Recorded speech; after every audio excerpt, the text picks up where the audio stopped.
The nation that leads in renewable energy will be the nation that leads the world. Good evening and welcome. This is Face the Nation. Our topic of discussion today is how will Sri Lanka achieve 70% of its energy requirements from renewable sources by the year 2030? Is Sri Lanka on track?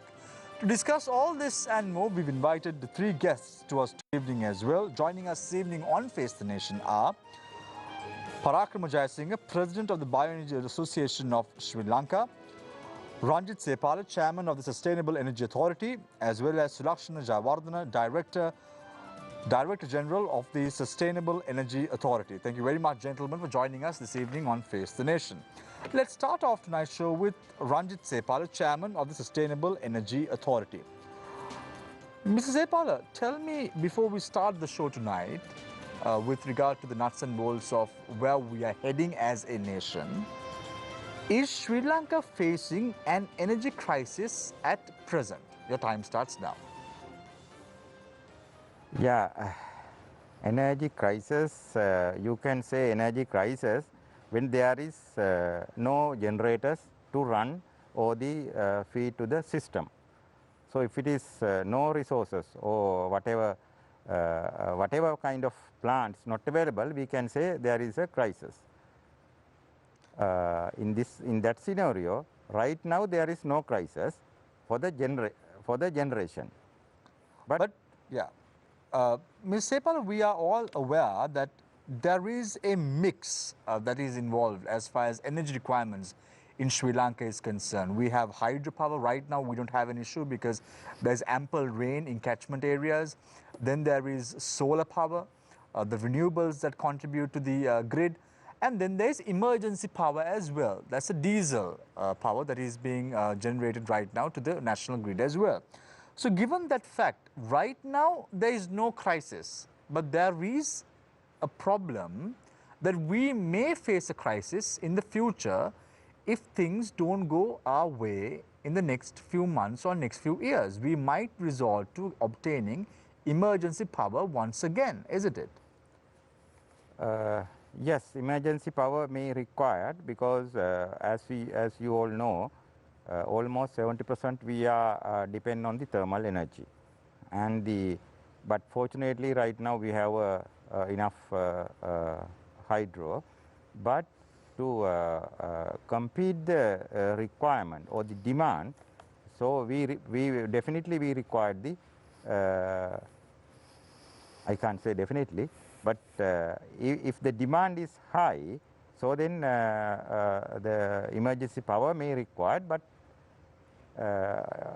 right now we can't see that requirement unless the COVID situation is over and when the country become a full, when it is efficiently work, then only we have to, discuss or tell we need the more power or not.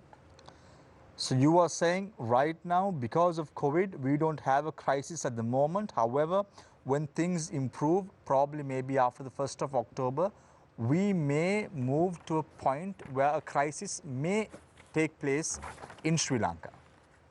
Yeah, but I can't say may unless we go through the data on the power generation and the demand of the country in each sectors.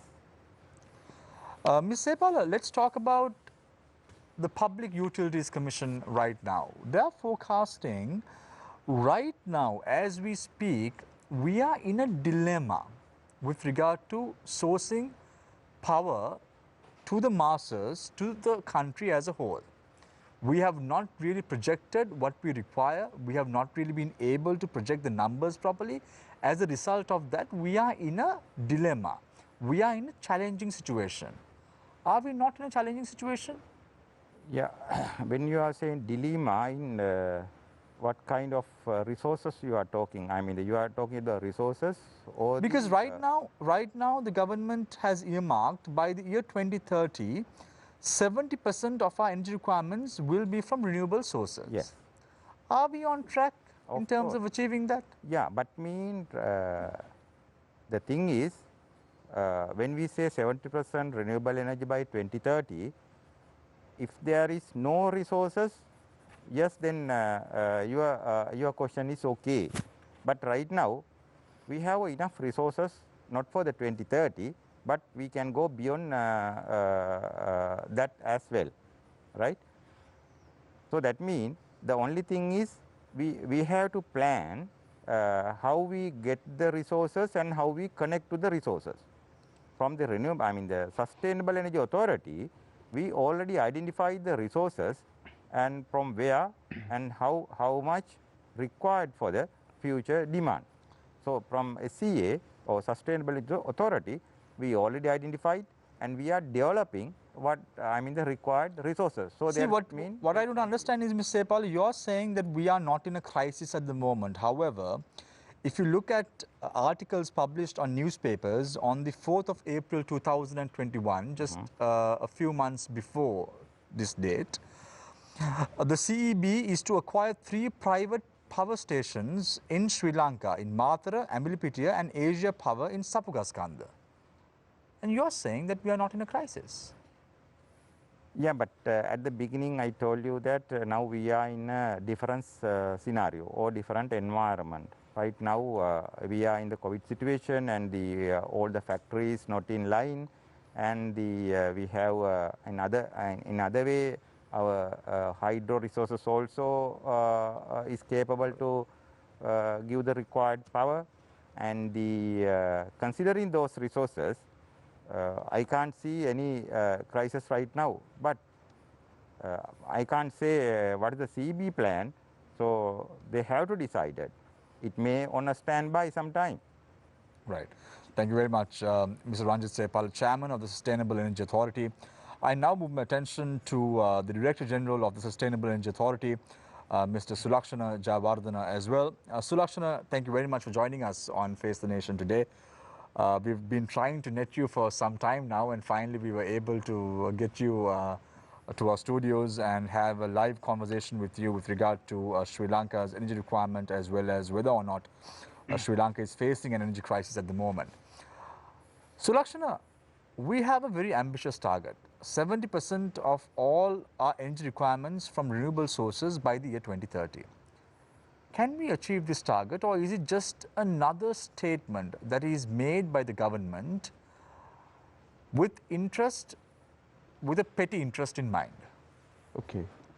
Thank you for raising that question. In fact, our chairman correctly mentioned about the availability of the resources. What kind of potential is with us to go with this target? And as an entity, we are planning, we are working towards to achieve this government policy target, because it is very much challenging target, but still we can achieve with the resources and the plans that we have. And one thing that I want to emphasize, that this is not a single entity task. We need other stakeholders support, assistance to achieve this target.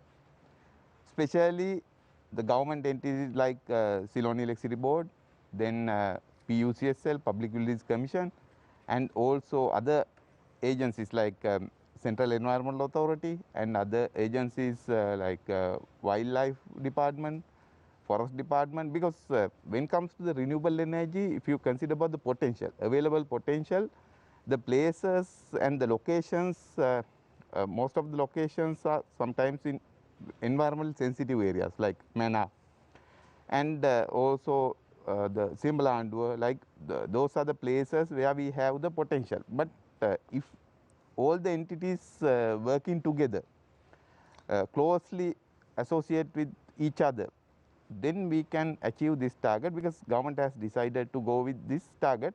And also we need huge investment to achieve this target. For instance, now just before we go to that, Sulakshana, if I may ask you, because we are on the subject of renewable energy, for the benefit of our viewers, tell me, what is renewable energy? Because the government is envisaging to achieve 70% of its target to be renewable energy. just brief our viewers as to what renewable energy is all about. Now, there are various kind of different definitions on renewable energy target.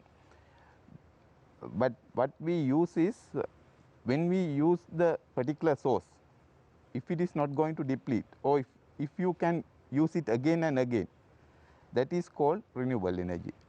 Let's say, for instance, now if you consider about the fossil fuels, once you use it, it will be depleted. And sometimes people may argue that it will be again, you can, or nature will again produce crude oil or fossil fuels after longer period. But we are talking about shorter period. For instance, if you use hydropower, then you can use, today you can use hydropower to generate electricity, but after 1 year period or another couple of days, again you can use it. Right, but unlike other fossil fuels or any other things Just that to deplete give when you use it. just to give an overview for our viewers, there are 7 types of renewable energy in the world. One is solar, Yeah. wind energy, hydroelectric, ocean energy, geothermal energy, biomass, and hydrogen. Am I right? Yes. Right. So, Lakshana, where in this equation does LNG fall? LNG, of course, it is also fossil fuel. We can, I mean, the type of fossil fuel. So we are not categorize LNG under the umbrella or the basket called renewable If energy. that is the case, why is the government so keen on making the Yugadanavi power plant in Keravalapitia as a LNG hub at the moment? Because we know Yugadanavi gives a, if implemented with this new system agreement that is in play, will give us approximately around 13 MBTU would be used in Yugadanavi. And if the Subadanavi comes into play as well, that will accumulate up to another 12. And this would culminate into a 25 MBTU. For the benefit of our viewers, MBTU means British thermal units. So what is the thinking behind this now? Okay, let me. Late in the night, they get together, they sign an agreement. The government's idea is to go 70% renewables. But they are very keen on this particular agreement that was signed a few days ago. Why? Let me answer that tough question in this way. I never come across that government has declared or defined LNG as renewable. It's not even clean energy. Yes. Let's forget about clean energy, because clean energy is like... It is relative. I mean, if you consider about nuclear, yes. LNG generation with coal, yes, you can say that LNG is cleaner than coal. Yeah. But when it comes to the But renewable you can't source, that is not a comparison that is fair to be made. Yes. If you're talking about clean energy, it's nuclear energy that we're talking about. Yeah. But let me answer that your question. Yeah. Now, when it comes to the power generation, there are certain requirements and there are certain things that we have to consider. One is available sources, what are the sources that we have, and the other one is technical requirements. The other one is economic aspect of the selection of the sources and environmental friendliness. Those are the things, so and so forth. You have to think about those kind of aspects, and also the demand. What kind of demand will be there in the future after 10 years period, after 15 years period. So now you have to plan your generation mix with considering all the aspects. Under the Sri Lanka Electricity Act, there is a requirement that the utility is supposed to prepare long-term generation plan based on the government policy, right? And the regulator, PUCSL, has to go through it and make sure that is met with the government policy and also economic aspect and other aspects that I have mentioned. So when it comes to the generation mix, utility has to consider those things and prepare their long-term generation plan. For instance, now the 2 power plants that you have mentioned is I mean, they were in the long-term generation plan, and the first 300 megawatt Yugadanavi power plant was there in 2005-2006 period, and it was commissioned and connect to the system somewhere in 2009. Right now, Yugadanavi power plant is generating electricity with the use of furnace oil. Furnace oil. Right. Yes. And the next 300 megawatt, that Sobadanavi power plant, the power purchase agreement was signed after the procurement process, and it was there in the long-term generation plan even to the 2018 to 2037 one. So overall, we are looking at an investment of 250 plus million to Sri Lanka as an FDI as far as the building of these power plants are concerned, or transforming these power plants into LNG power plants are concerned. Am I right, Sulakshan? In fact, the Yugadanavi power plant originally designed to convert all the conversion kits are already there. Conversion things were done, and but Subadanavi, you have to lay the pipelines and all that and move and that is basically to do the power generation through from LNG, natural gas, not the LNG, natural gas. Right.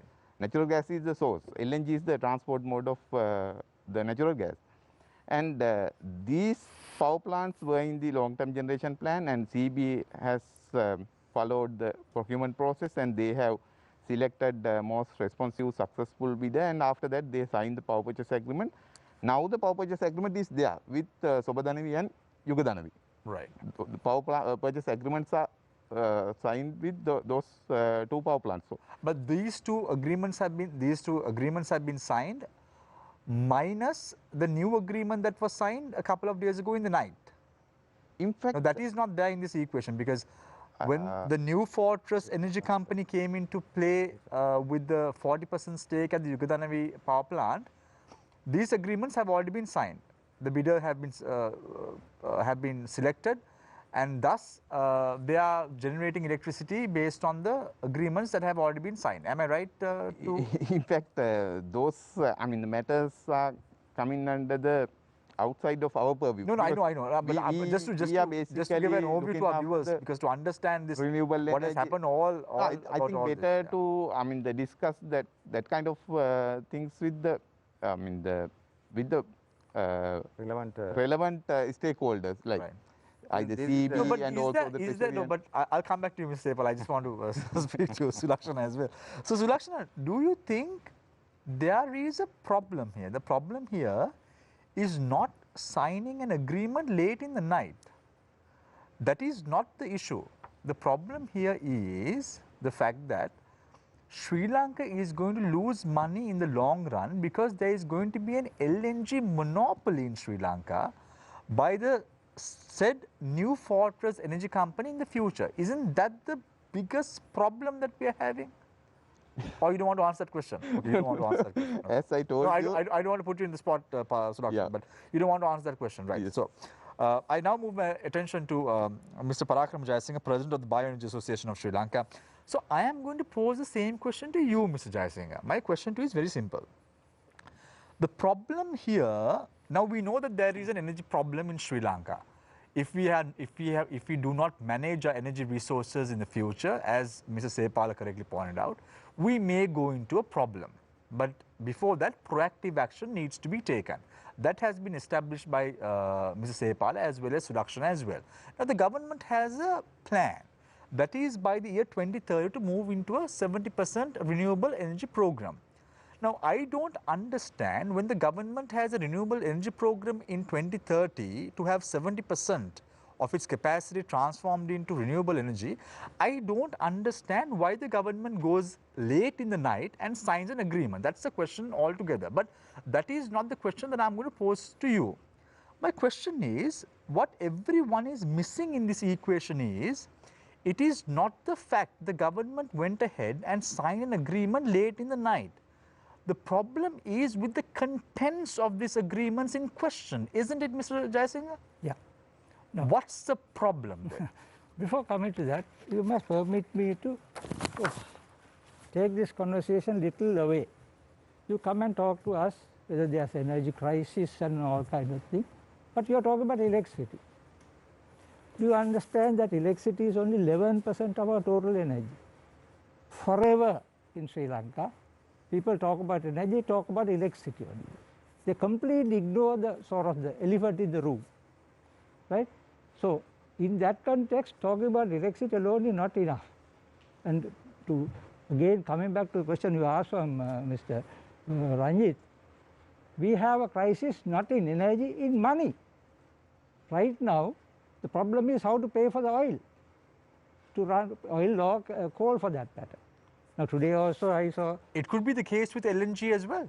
LNG, very definitely. Yeah. Okay. Very definitely.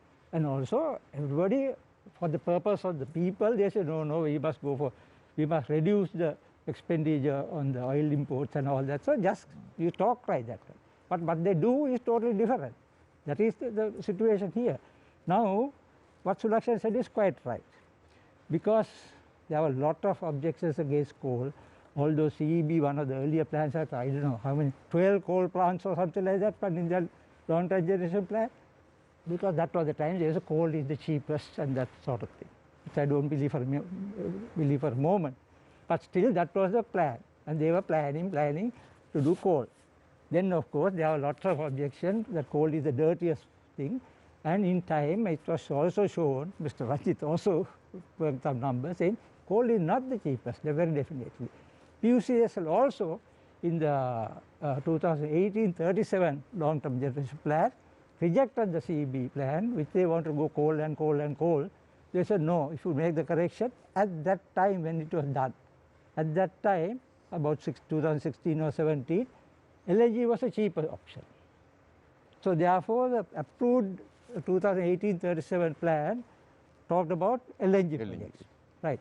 Now also there is something you must remember, times don't stand still, right? When all this being talked about at 2016, the dynamics, the pricing, all that was different. So therefore, quite rightly, based on the conditions at that time, they went ahead and called for the tender for the Subhadhanami. Yeah? So that plan they called for it. But they took 5 years to come to a conclusion and award this thing. A lot has changed during that time. Quite a lot of things have done. I think at that time, the calculation was done that you will get power at 1485 or something like that, based on a gas price of $7 per million BTU, right? So now I have a calculation done by Mr. Ranjit Sepala at $7.10 now, because at that time the dollar was only 130 or something like that. In rupee terms, even if you get gas at $7.10, the price per unit will be 35 rupees. Now, given even now, if you get it at 7 rupees, yeah, that is very definitely much more than that. But I will come to that later. But I also want to bring up two important points here. The government, that is President Gotabaya, declared 80%, right? Remember, 80% renewable energy by 2030. CEB went and made presentations and said that no, 80% is difficult, we'll meet 70%. Right? Now, a couple of days ago, the UN also, he went and declared that our intention is to go to 70%. So you must remember that. That is one condition. And the other one is that there is CEB projected what is the energy going to be there. Now it is about 16,000 gigawatt hours per year, and it will be about 30,000 gigawatts per hour. So there's a amount of energy that you should get. Now at present moment, we are having 35% of renewables, right? So what we are aiming for is the balance amount what we need to get. Supposing we now also I must remember to tell you, all this time CB was always saying there's a confusion of decision, what is the government policy, we don't know this and that. But recently, I think in July, the ministry wrote to the PUCSL very definitely saying the policy is 70% renewable by 2030, therefore all future generation plans will have to abide by that.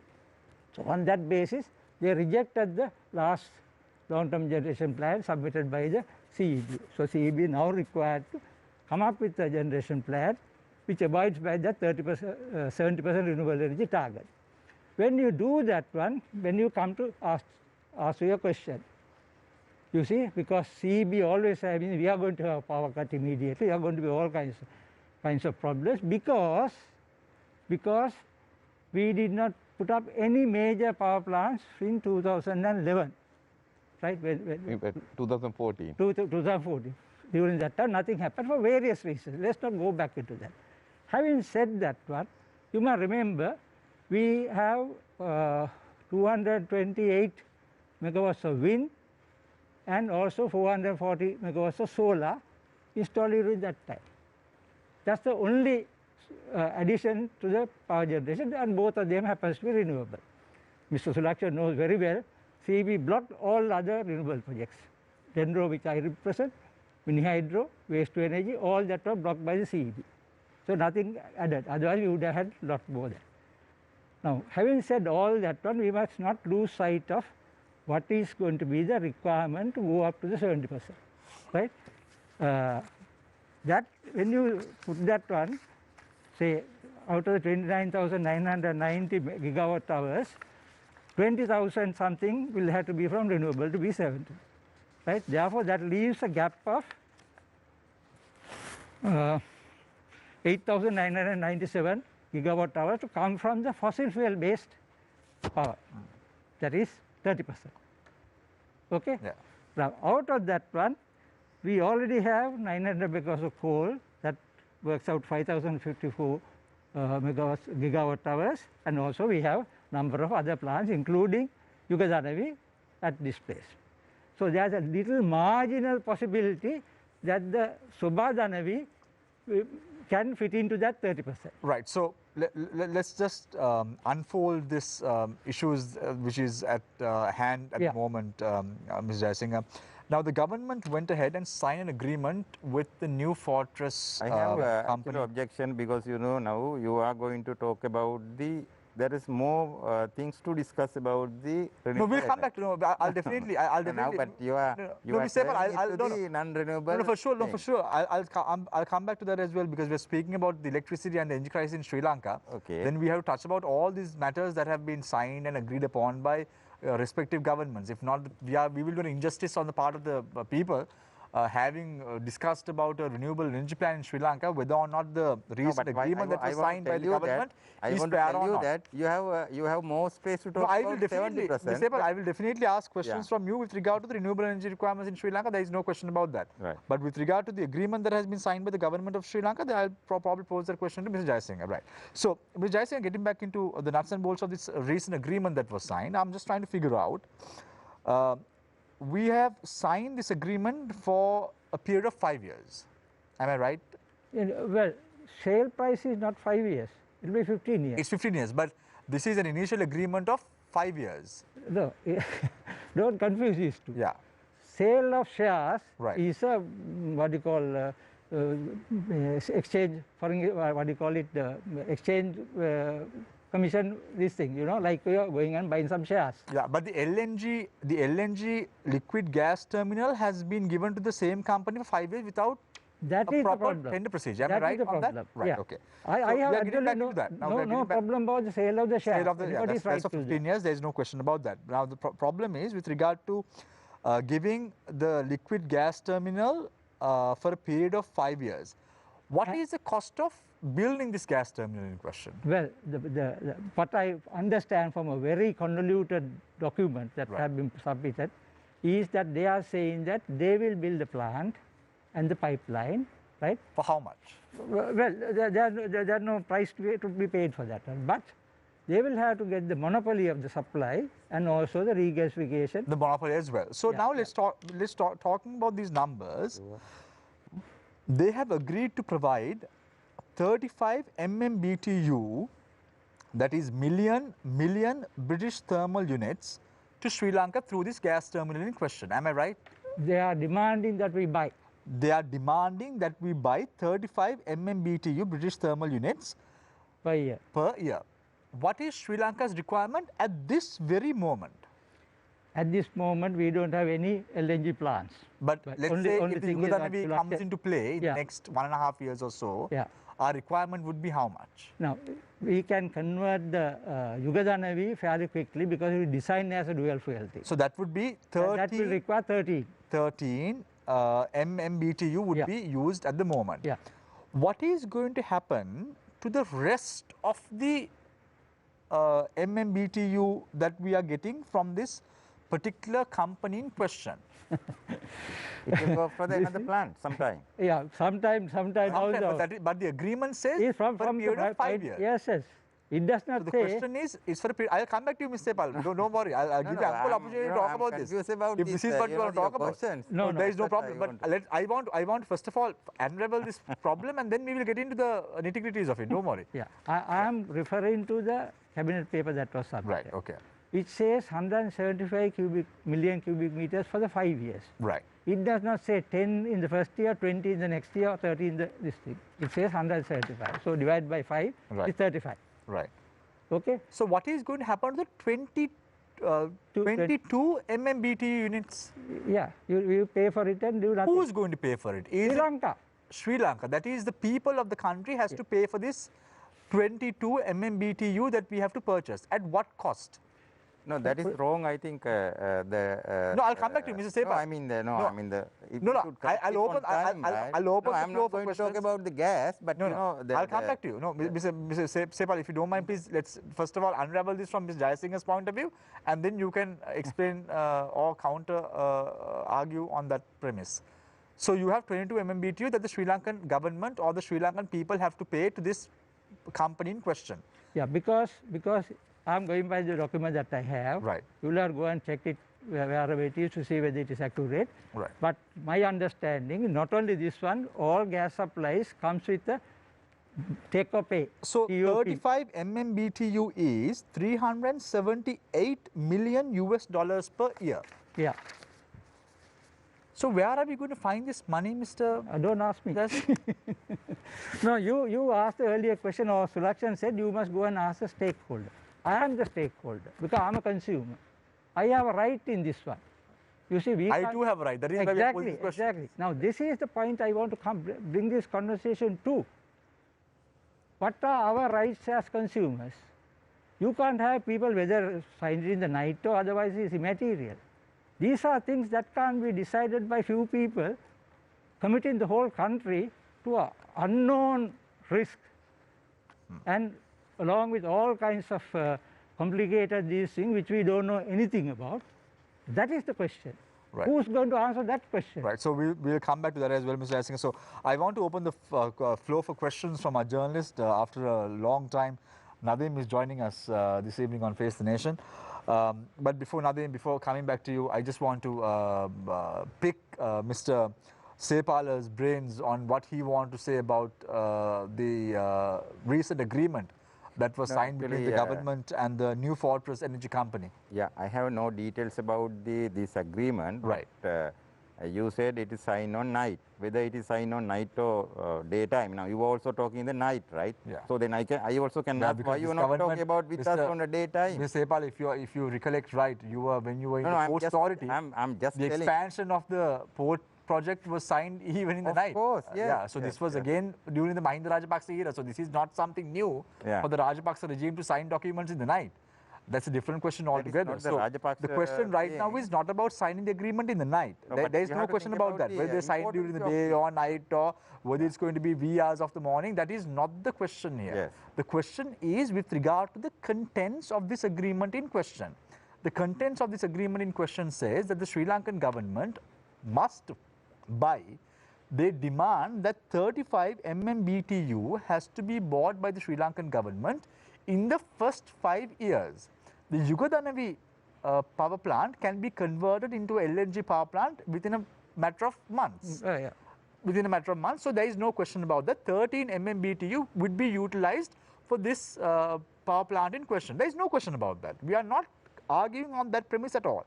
What we are arguing is what is going to happen to the 22 million MMBTU that is remaining. Who is going to pay for that? Yeah, but I have no details about this gas scenario. But what Mr. Parakrama said, for 5 years it is 175. He used simple arithmetic, right? He divided it from 5. 535. Okay. Now, he clearly say that for a 5 years it is 175. Right. It is not in the the first year it may be 30, but after 2-3 years, maybe the demand will be more than that. So then, so you can't say. But even if the demand was more than that, Mr. Sepala, no, that would but come it is up to no, as Mr. Jayasinghe said, even if the demand comes up to now building a LNG power plant is taking years. No, Mr. just give me a minute. Mr. Sepala, it can't be done overnight. No. So what Mr. Jayasinghe is saying is the Subodhanavi that is being brought to the attention of the government at the moment to be constructed or as a power plant is also going to culminate into 12 MMBTU as well. So all put together, there will be 25 MMBTU that would be utilized in the future. Then who is going to pay for the rest of the 10 MMBTU? Actually, you can control it and you can use it. That's what but I said. It doesn't state in the cabinet paper. I told you, it doesn't state in the cabinet paper. I told you that he used the simple arithmetic. No, but that is not stated in the cabinet paper. Yeah, but I never read that. Have you? I have read the cabinet paper in question.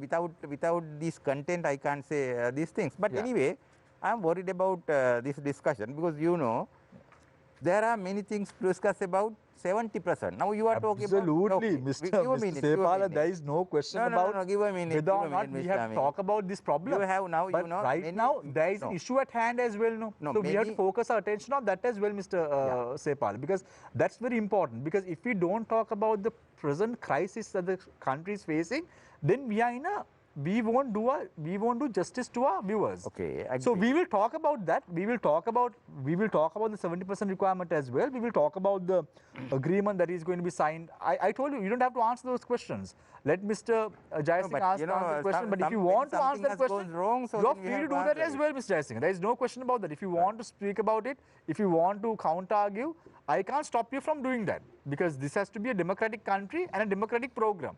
It's with unbiased opinion. So you have your opinion, Mr. Jayasinghe has his opinion, Sulakshan also has his own opinion. Now Sulakshan initially when I asked a question about the agreement in question, Sulakshan said, Shamir, I don't want to answer that question.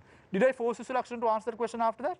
I didn't. I said, thank you very much, Sulakshan, and I moved to Mr. Jayasinghe. So it's a very democratic process in which we do the program. I agree with you. If you don't want to... I agree with you. Right, okay. No doubt. Right. But I'm telling you, right? I'm agreed with you, 100%. Right. Okay, there's no issue. But there are many things to talk about that. Of course, we'll talk about the 30%, talk about the 70%. Right. So you know that, okay, if there is anything mistakes, I don't have any details, so then I can't discuss with that.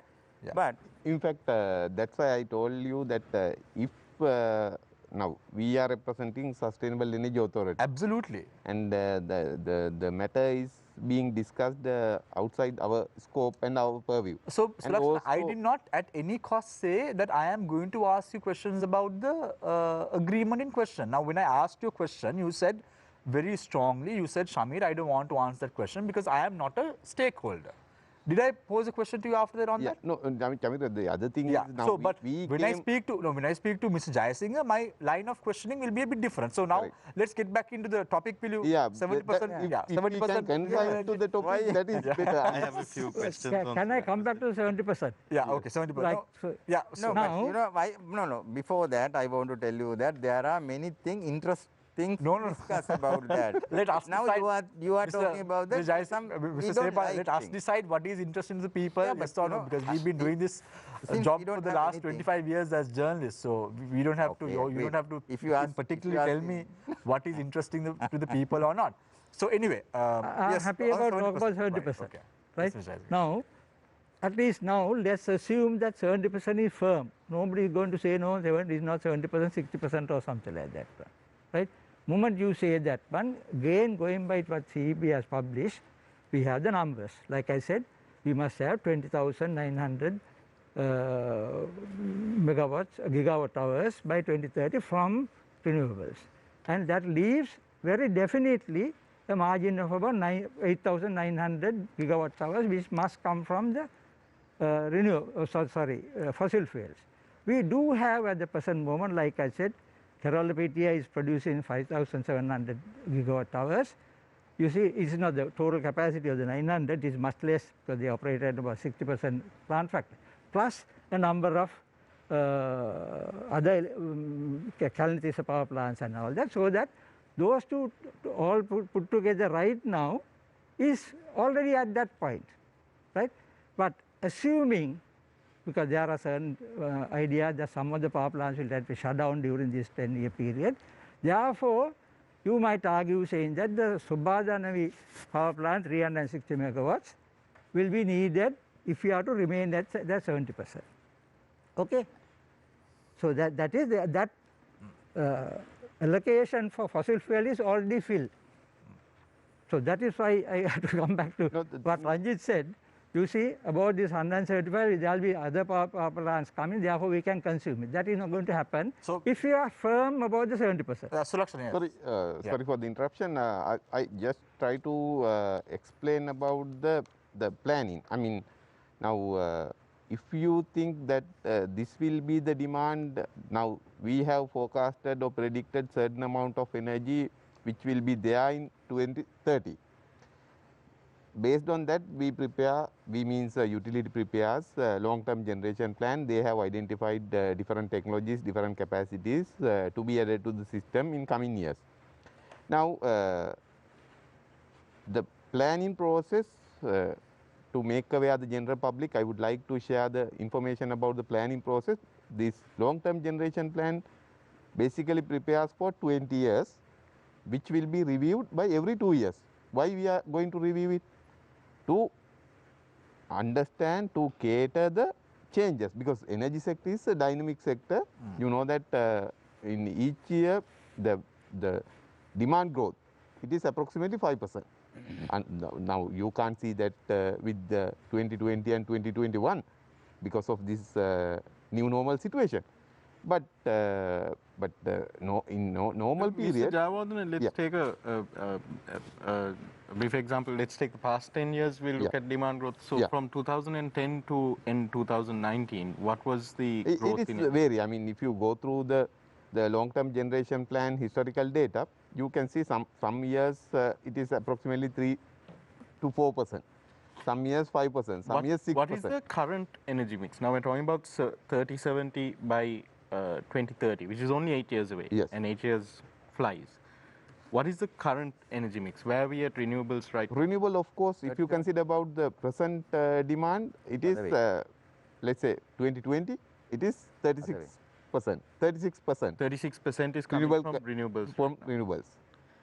Are you confident that we'll be able to meet that 70% target, yes, considering the demand growth with as this, well? Our plans, and also, as I told you, with the cooperation and support with other stakeholders, we can meet. But there is a, I mean,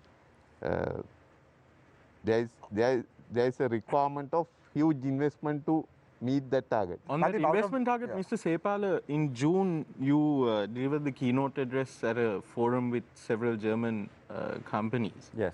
And you said that there is a series of new energy-saving technology solutions that we're looking to implement in Sri Lanka by 2025.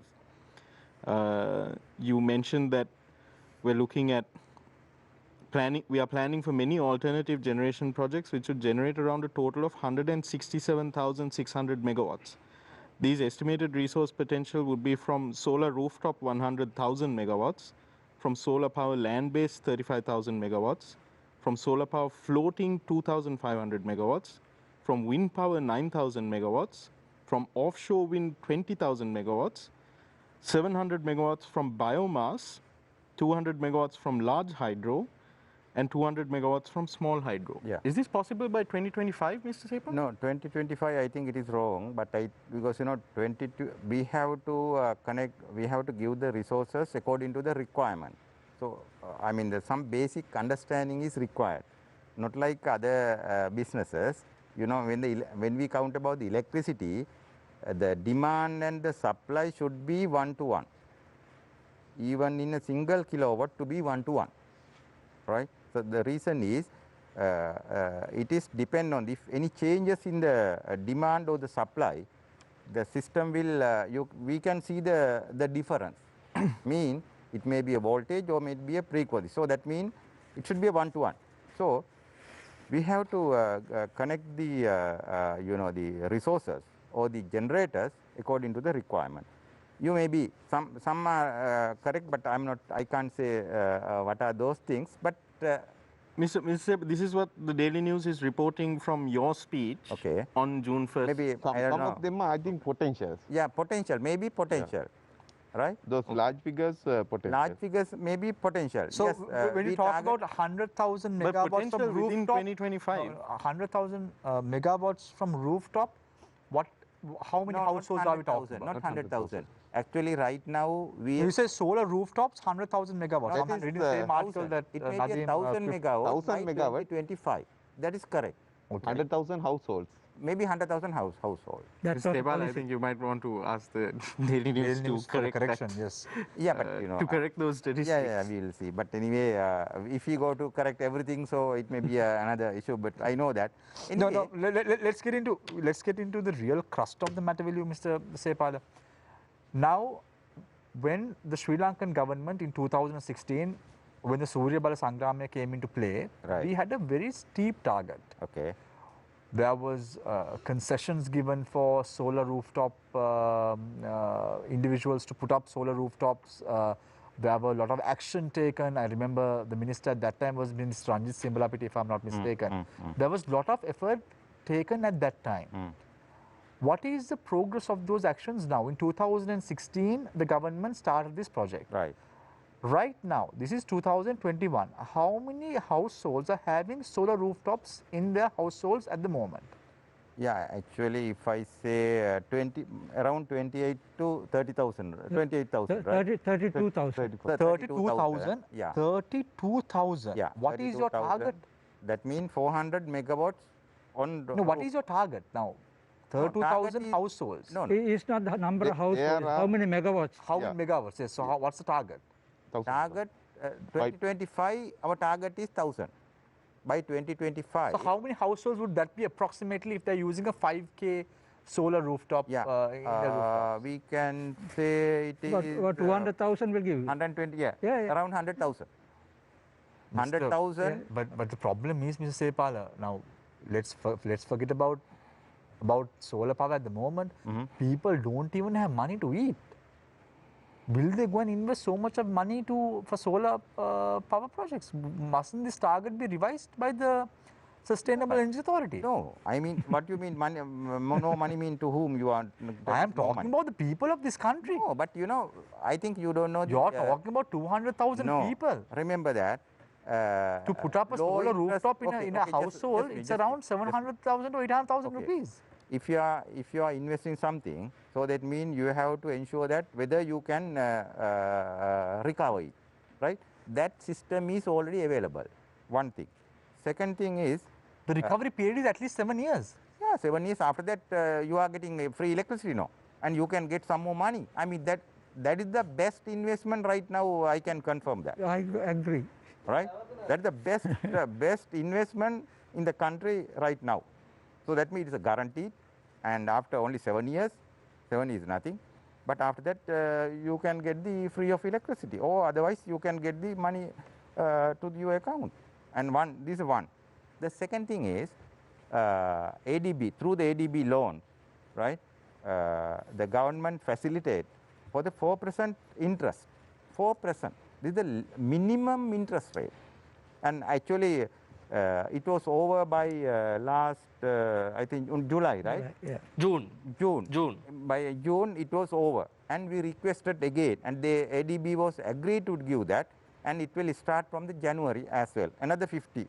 So that means we hope that we can continue that amount after, use that amount. So that means it is not a stop, it's continuing, and opportunity is there. But there are some technical as well. You know, after you fix a rooftop on your rooftop, but finally CB should, have enough network capacity to absorb that. You know, there are some small problems there, but otherwise the system is going, unless this. And before that, now actually I want to tell you that, now I'm repeat that again. Now you talk about 30%, but you are not talking about the 70% renewable energy, the target. The president already declared it. not only within the Sri Lanka, but in the UN conference also, he confirmed that. No, but the problem is No, Mr. just a Sepala, minute. no, we are in Okay, I will- agreement. No, we are in give me a agreement. minute, We are give not me- in. We are give not me a in minute. contention. No, but you have to We are take not the in- weight of that. Yeah, but Mr. Sepala, we are not in contention with regard to what the president said at the UN General Assembly. Okay. Because we've seen how presidents before, President Maithripala Sirisena went to Copenhagen But and said that they are going to cut president- down renewable yeah. energy by half. That is But then they went ahead and invested Why more you money are on coal now- power projects. now, Now okay. this government just a few months ago wanted to build coal power plants in the country despite there was an issue with regard to renewable energy. And then shows like us, we projected what the government's intention was, what the government's plan was. And then only the government took a reverse step. Now the UN General Assembly, the president going and making a statement, the Okay. UN General Assembly don't hold Agreed. that to power and say this is what he said at the UN General Assembly, and henceforth this is the implementation program in the future. Agreed. That is not Agreed. fair, Right Mr. now, Sepala. okay. Whatever things you are going to do at the last moment, if you realize that this is the end of the, this should be stopped. So that means it is a success story. If you know that, if you're going to have a coal plant, but finally at the end, okay, as you said, the president already agreed for due to some other reason. Reverse that Okay, decision. okay. Reverse that decision. Give me They a want to second. build a coal power plant. But anyway, at the end, if we realize that this should not, should not come. So there has in the been a lot of ground. gadgets that have come into play, which has been reversed. There has been a lot of decisions that have But been you know, taken, that have been taken But I think U-turns. you So forget this is about also one of those. You forget about the principle of the project management. The project management mean even you plan for many years, right? Even you plan for many. Mr. Sepal, you're give me- talking give about me a the ADB second. for an example. But- I'll but give you you a are not- classic example. but, you know, you are not giving a time to discuss about now that. take a look Okay. at the, all right, yes, yeah, okay, yes, Mr. Sepal, But yeah. you know, you may plan for many years, but at the end, due to some reasons, if you found that this will be a disaster for the society, so then I think President took that point and he stopped that But implementation Mr. of the Sepal, project. when he was running for president, he knew that more coal was going to be a disaster because he put it in his manifesto. So why did he want No, he more didn't. coal after he became president? Yeah, but If he knew that it was a disaster before, Okay. why did he decide later that it's not a try disaster? to apply for our works as But well. How Mr. many Sepal, things come we back to stop? How your many things? area of, let's talk about renewable energy, because I asked this question earlier about how are we going to get to that 70% target. Now Yeah. you were at this meeting with these German investors. I think there was a group of 8 companies. And I believe the state minister, Duminda Disanayake, was also there. Has there been any progress on that front? Yes, of course, it is progressing. Actually, as we mentioned, and my DG also, we already planned for the 2030. How much renewable energy required for the each year, and we, according to our plan, this is our renewable energy plan, and we make a roadmap. What kind of renewable energy should come for each year, but it not mean that will come and fix to the system, but that means finally the utility, the CEB should decide which energy resources should come and connect to the system. But anyway, the flexibility is there. So what I want to tell you that you should Mr. not worry Sepal, about. allow me to go to Mr. No, I mean give me Jayawardena for 2 minutes. Give me the. Because I'll give you the time because we are going into a separate area, but I want to get this clarified. Now, Mr. Jayawardena, we can't forget the previous role that you held at the CEB also. So, this is regarding the CEB and that project that Shamir was talking about, the Surya Sangrame project. Now, you all are having this target to have solar power rooftops to generate solar energy. But now there are also a loan that is provided by several reputed commercial banks in the country to the people that obtain this facility. However, there seems to be, now I personally discussed with a lot of people today before coming to this program about this particular project that is going on. A lot of people are favorable on getting a solar panel to their home. However, there is this friction when getting the private company that is involved in this. They set up the system on your roof, for example, on my roof, and when this gets connected to the national grid, when the CEB gets involved, there is a problem. There seems to be a delay, a purposeful delay, if I may call it, where it takes longer time. Now, the solar panel has been, to get the loan approved, there is one process, which is understandable. Then, for the private company to do the activities, repair activities and all of that takes time. That is also understood. But if there is a delay in this being connected to the national grid, Mr. Jayawardena, then that is a fundamental error, because that is what the government wants to do. So why is there an error like that? Yeah, thank you for Saturan. raising that point in terms of getting connection for solar rooftop systems. We can't generalize this is the normal pattern of getting connections, I mean solar rooftop systems, because there may be one or two cases. But Mr. Jayawardena, I'm not talking, I can very confidently say that I have spoken to about 20 people. So if it's 20 people, Okay. out of the 33,000 housing units, I mean, that is not a, It is not I have significant. personally spoken to about 20. So No, no. 20 is a big amount. Maybe, yes. Yeah, maybe, I Agreed. mean, Agreed. yeah, but There are. in statistics it is not significant. I mean 30,000, 20 is not that significant in terms of statistics, but there are some cases. I mean there were some cases. In fact, some of the customers, they complain even for the Sustainable Energy Authority, sometimes the ministry, and they complain that the delays are there, and we intervene. Most of the time we intervene and we expedite the process to get the connections from the utility. Yeah. Now, but we can't generalize it. That's why I told Right. you that we can't generalize. This is the normal pattern of. I can give you the getting numbers if you connection. want to do some No, investigation. we know that. I mean, there was some reported cases, but now we plan to introduce new systems. I mean, sort of online system. Right. We are now working with that system.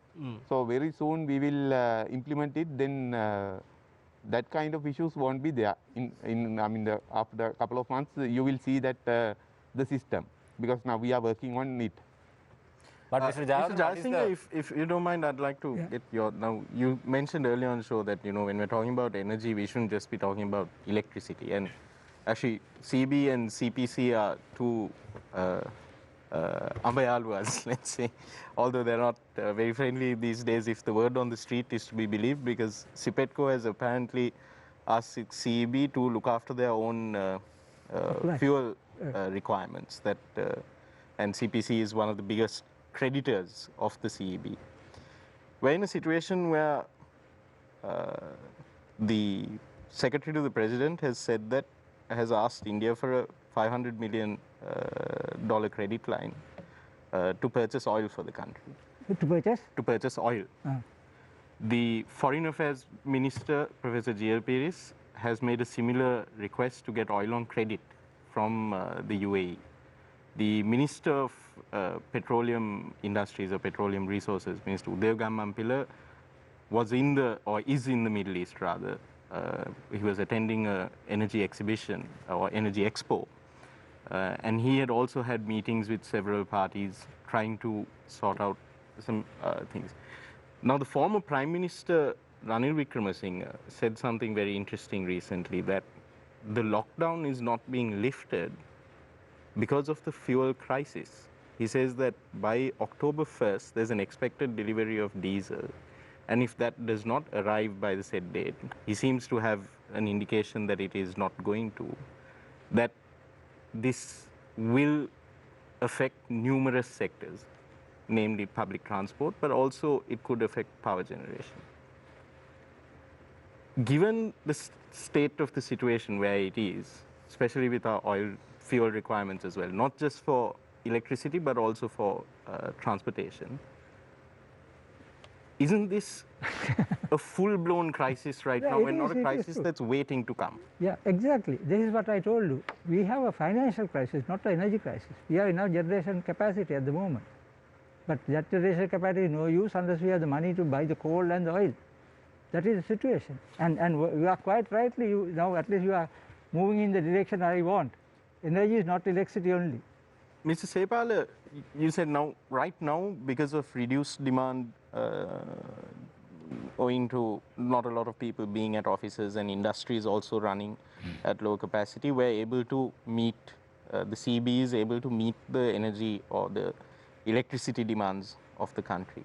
Yeah. Given the fuel crisis that is also looming, which according to the former Prime Minister, the feces could hit the fan by the 1st of October.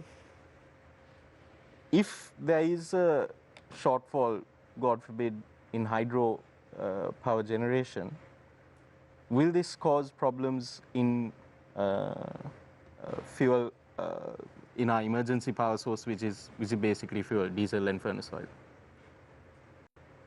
Isn't there a crisis coming, not a month or a few months down the line, but maybe a week down the line?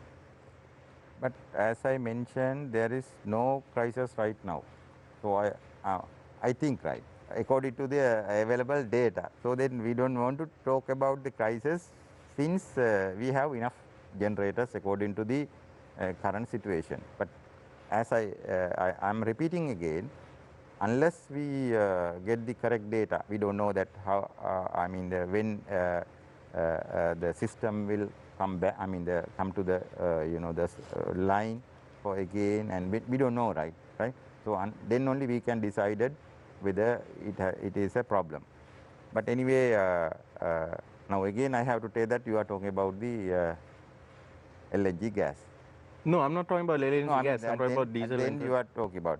Anyway, but I'm happy about these things, but if you can talk about the renewable energy, not now, a few years back, I think right now there is no crisis at all.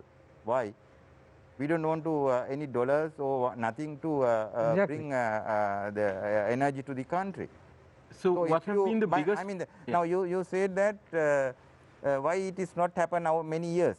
Yes, many years. I can also ask from you, why you not push for that as well? No, we Mr. spoke Sepa, about we've it. been having, I I guess, discussions from the time this program has started, at least 6 times a year we are talking about energy. Right?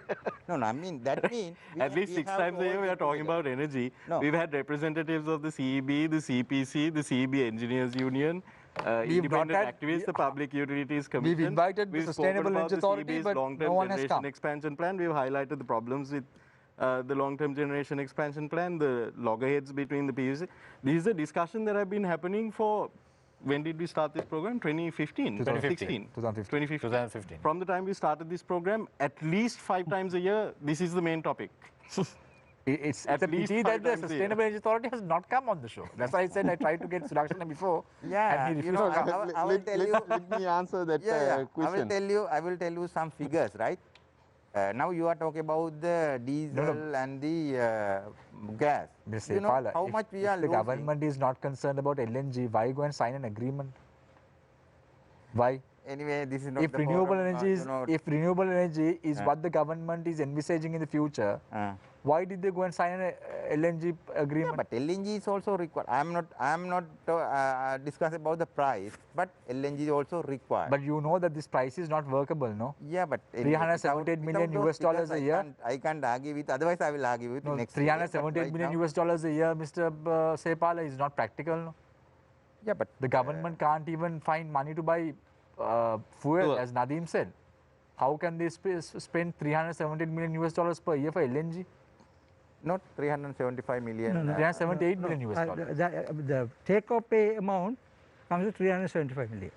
But anyway, We'll use only. I don't have a figure. I 100 can't tell you anything. But if you have a figure, I will argue with that. But you know, why you not talk about the renewable and okay. So let's we will talk, start Mr. from, Sepa, what from have been today. the biggest Yes, obstacles so- to no, getting I just want renewable to energy answer that, projects? Sudhakshan wants to answer. Question.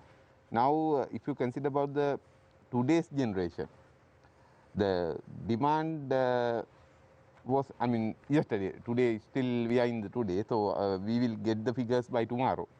So, yesterday, the demand was 36.7 GWH.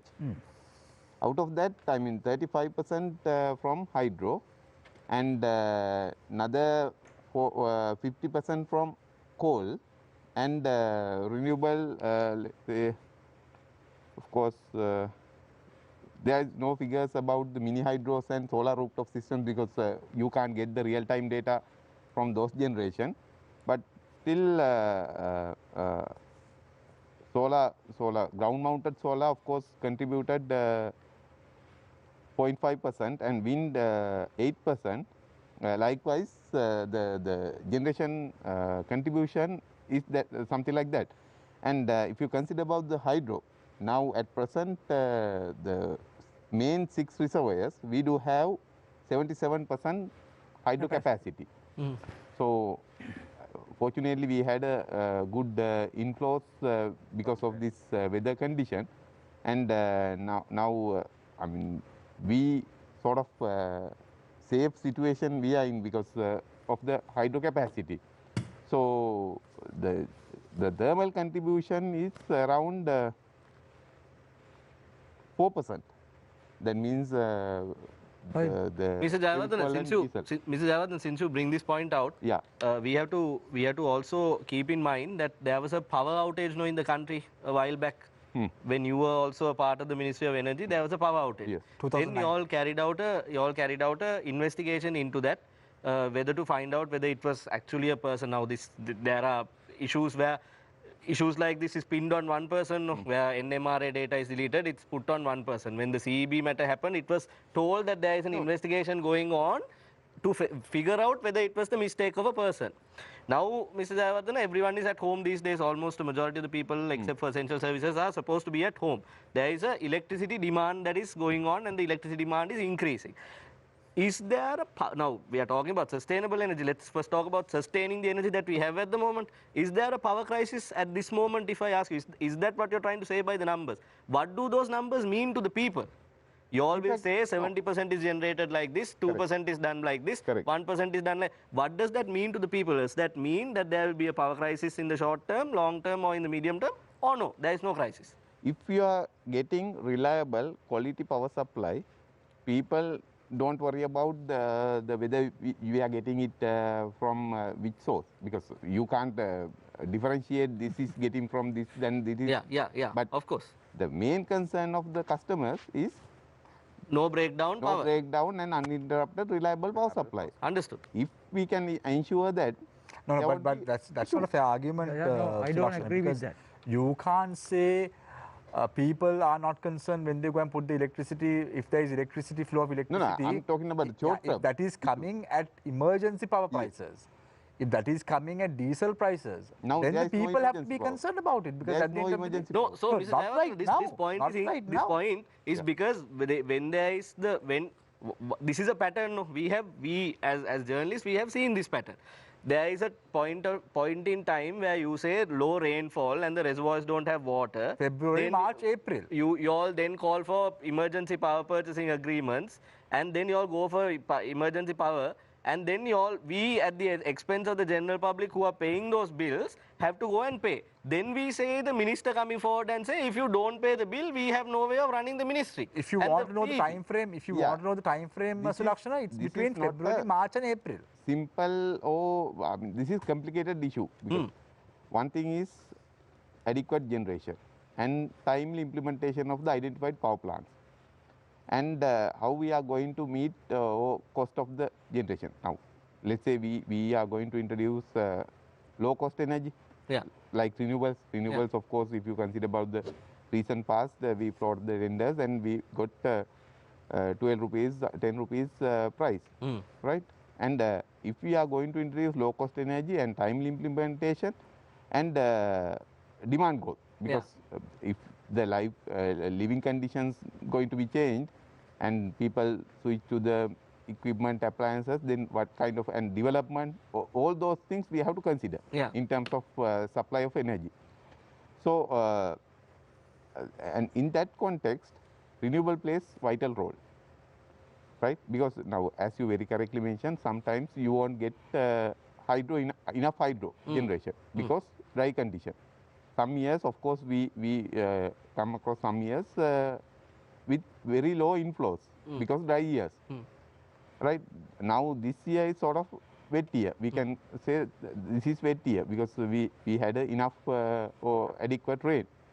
Right now, during the months of February to May, normally that is the dry season. Our experience about the electricity demand, because demand goes up. And also the hydro, and we are facing difficulties with the hydro generation because we have to release, because these main reservoirs are not basically built only for the power generation, yeah, okay. right? Yeah. So we have to think about the supply drinking water, provide water for irrigation, and all sort of things. With all sort of things, we have to manage the resource. Yeah. So during those months, of course, if you are not having enough generation capacities, you want to Mr. Jayawardhan, my question is very simple. Yeah. We understand this. That's exactly what I said. There is a time period. We know that there is a low supply because of the issues, climate issues in the country. And then there is a time frame where the CEB and all of these people come forward and say, here are the agreements that we are going to take because we don't have power. There is a problem in the country. We have to now take emergency power and we pay exorbitant amounts. As the government pays exorbitant amounts to these emergency power purchase agreements, and the cycle keeps on rolling. 2 years later, we have the same problem again. And then next, if you say this year is a wet year and we are fine this year, probably next year we'll have to face the same issue. That's why the government is trying to implement identified power plants timely, because demand goes up, and if you are not adding enough capacities to generate electricity, this is simple equation. I mean, if you demand supply balance. No, but Mr. Jayawardhan, this has been a persisting problem, right? What I'm trying to figure out is if the background that you're coming from, Sulakshan, because you are representing the Sustainable Energy Authority of Sri Lanka as the Director General. And when you are saying that the people should not be concerned about when they put the switch on, whether electricity is coming from renewables or diesel or LNG, that is a statement. I just mentioned it. If you are getting reliable, because when you use the electricity, you want to have a reliable power. That is the people, no, yes. Sulakshana. But coming from an authority background, can you say that? No, but I got to recorrect. But what he says was, when the electricity is coming, it is not mentioned that I am coming from renewable, I am coming from... but that is okay. That is from the people's perspective. Yeah, but I know that. But coming from an authority that is supposed to promote renewable energy, can you say that? No, I agree. No, that's what we are working. Yeah, if you are the cost, yes, we are not maintaining. But you know, as I mentioned that, if you connect more renewable right now, that means no problem at all. I mean, the reliability is there, security is there, and the power is available at any time. So Mr. Jayasinghe, tell me, this government's plan now, it was initially 80%, now it has now been curtailed to 70%. Can they move to renewable energy sources by the year 2030? Yes, we can. There is no question about that. This gentleman agree with me, right? Yeah. I want to pick up two points. One, Mr. Sepala said, he says project management requires you to change your plan as things come. Right? That change should have been done even with Sobhadanavi, because the decision was made in 2016 to call for this thing. Prices were decided on that time of this thing.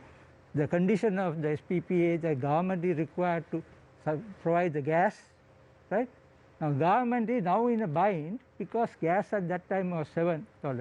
Now it has gone to $11. What it will be next year, we don't know. That's in dollar terms, but in rupee terms, it's much more. So, Mr. Sepala, if people address what you said, we should not be building that plant.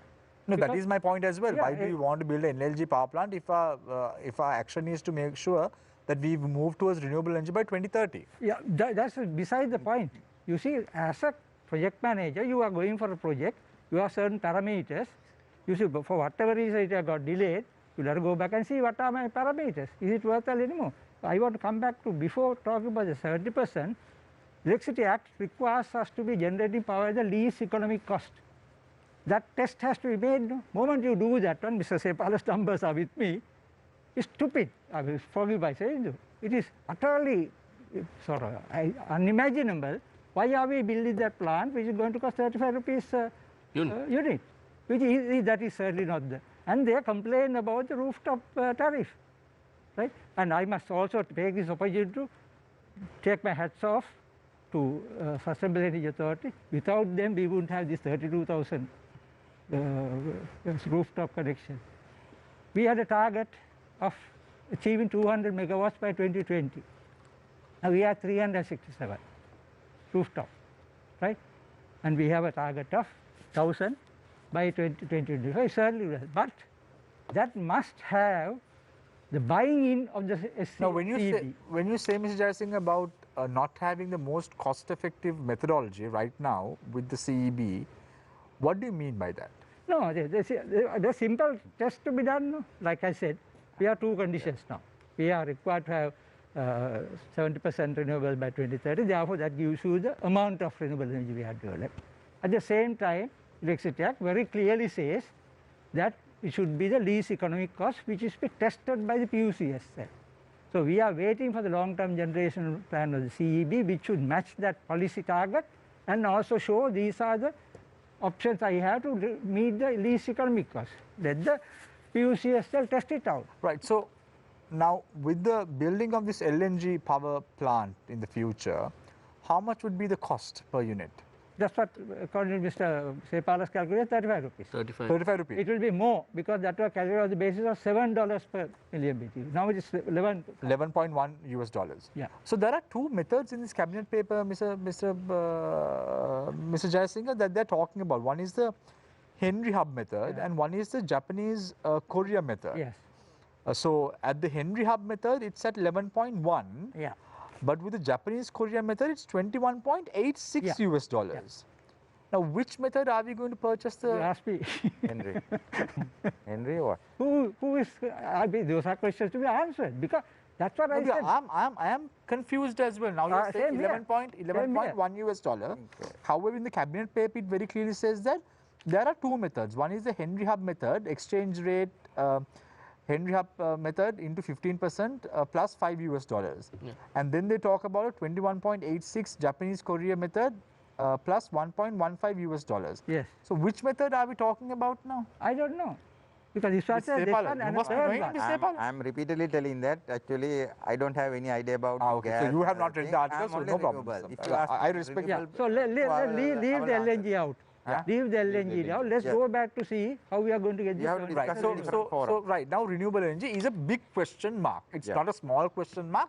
It's a massive question mark whether we can do all this with the government having an ambition to move towards LNG as well. So now, what is this renewable energy?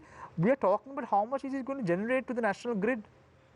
Yeah. Right now, total. I mean, by 2020, renewable let's go one by one, Mr. Sepala. Okay. What is Sri Lanka's total energy requirement? Yeah. Now we are talking about 2030.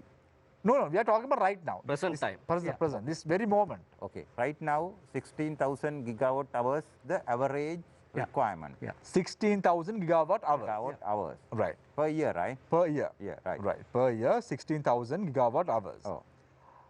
How much is renewable energy going to contribute? Yeah, is right contributing now around 5,700 average, right? Yeah. 5,700 gigawatt hours right now. That means around 36%.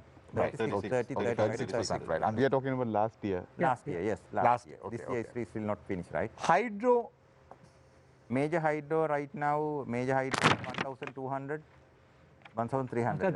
No, that is installed capacity. Installed capacity 1,300. Now we have to talk about two scenarios. Let's go one by one. Will you be Sepal? Don't rush. You're not letting the people understand what the issue is, Mr. Sepal. Okay. You have to let people, think all these major matters. You're not letting them understand. You're suddenly putting a new point. Wait, let's go one by one.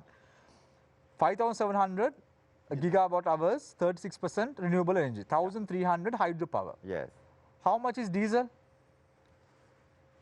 Diesel, the rest of that will come with the, as we said, it may be from the diesel, but we don't have the, do you have the figures? Let me share the figures of last year. Yeah. Now, the last year, of course, the total generation, consumption demand was 15,740 GWH. Yeah. Approximately 16,000. Right. And the hydro, the contribution was 3,911 GWH. 3,911. Okay. GWH. And thermal that you are talking about, HFO, diesel, 1,462 GWH. That is CEB. Yes, CEB. And thermal coal, 5,754. Right, okay. And wind, of course, the large-scale wind power plant, some of the generators were generate operating. electricity. Yeah, sorry. How much? Approximately 3,030 GWH, including other wind power right. plants. 30, okay. And mini hydro contribution was 1,047. And dendro biomass 2018, solar rooftop 269, and thermal oil IPP 2,717. Mr. Javan, just clarify, the major and minor hydro is also part of that renewable energy. Yes, so part of that renewable is, energy. don't mind, I just want to pose these questions, this lineup of questions from Sulakshana. So total 21,997. Sorry? No. You're counting the major and minor hydro, You have to reduce which is from part of the 16,000. renewable. No, you said 3,911 Right. from Major hydro. from mini hydro. Major hydro. Major hydro. Oh. 5,700 from Coal. from Coal. from coal. So go again. Sorry, 3,900, 5,700, and then 1,000. 1,462 thermal oil CEB. Okay, thermal oil CEB. Okay. And another 2,717 thermal oil IPP. Okay. 331 from wind. Okay, 331 from wind. Okay. 218 from solar grid connected dendro biomass oil. 2,180. 218. 218. 218. Okay. 218. Right. And solar rooftop 269. 250. So that comes up to total approximately of around 15,000. Yes. Approximately around 15,000. 1,776. Yeah, for 14,588 to be very precise, but let's, for the benefit of everyone, let's take it at 15,000 at the moment. So our requirement is 16,000. We have 15,000. So the rest of the 1,000 gigawatts hours are going to be taken by diesel. Is that a okay comparison to me? You understood it mistake. It's a I mean, demand. This is the demand. the annual demand was 16,000. 15,740. 15,740. We mentioned Okay. it is approximately 16,000 because last year, of course, different year. I mean, Yes. Right, 50,740. COVID Okay, situation. right. Okay. So we have approximately 15,000. So what about the rest of the 700? From where do we find that? That's through emergency power? No. All like mentioned. 714 was supply. This is the 2020 figures. Yes, that's what I'm saying. 15,750 was supply. Supplied, yes. So what is the requirement? No, That that's is the the requirement. That's the Right. requirement. What is the requirement in 2030? 2030, 30,000. 29,990. 30,000 GWH. 30,000. Yeah, approximately 30,000. Yeah. Almost Now we double. don't have. Almost double. Almost double. Double, Yeah. yeah. So not double. Double is 32,000 now, Mr. Yeah. Sepala. 29,000. You can't just estimated put rounded figures to This is that. estimated, right? Yeah. So because of this reason only, we want an LNG plant. No. Then, no. You didn't That's understand it because now. Can I answer that? That is wrong. Sepal, can I? Yeah, please, Mr. Yeah, right. Because you need 29,990. That means in the 2030, if you have to maintain the 30% margin of the fossil fuel, you need approximately 9,000. Right? Now, this year, last year for instance, we had 9,900 of fossil fuel based generation. So really there is no room for us to addition. But number of plants are going to be retired in the meantime. So as a replacement for those plants, right, then you will have to put in something else. You see, if you are insisting that you want 30% fossil fuel rather than I want 30% renewables, you see, if your vision is that, to maintain the 30% of fossil fuel, otherwise the shortfall also would have been come from renewables. Unfortunately, that's not the way it works, right? So, answer your question, LNG power plant was envisaged, and again, the way Sulakshana was explaining, that was 2016 kind of thinking, 2017. You see, they had not the 350 megawatts, they had many more LNG plants. Because their vision was, the 70% was not there in the sites at all. They were all wanting to go fossil fuel, right? Renewables were coming by the way. Right? So now the picture has changed totally. Completely changed. Picture has changed. So let me come back again. I'm 100% with them. We want to get at least that 70% renewables, for which the resource, there are absolutely no shortfall in the resource availability. But of course, resource doesn't mean power. You will have to do a lot of work. So one good thing that has been happening, our hats off to CA for supporting us on that part, is a rooftop. So what is going to happen to these coal power plants that have already been built, Mr. Jason? There is only one plant, no? Yeah, one plant. So that is So just that going to remain. will continue. In fact, So we'll have to continue that part. So that will... බැඳගත්ත බෙරේ ගහගන්න ඕනේ මිනිස්සුද නැත්නම් ආණ්ඩුවද? No. Yeah, we will correct it, right? Yeah. Now. Yeah, you can correct it, Mr. Yeah. The correct it means. බැඳගත්ත බෙරේ දැන් කවුද ගහන්න ඕනේ? Now, yeah. He commended you, Mr. Sepal. He said that you are doing a good job. Anyone can comment, but we have to think about the reality at the end, right? Okay, I agreed with that. For some, according to the what he thinks. But anyway, we will try to adjust to the system. Okay. Now, when you say adjust to the system, does that mean adjust to the corrupted system or normal system? No. System means 70% renewable energy. All right, because if you say the system in play, that is corrupted. No, I am in the 70% renewable energy. That system, yeah, that mechanism. That system, right? Okay. Now, as we mentioned that, we stated around 30,000 gigawatt hours by 2030. That is the estimated value.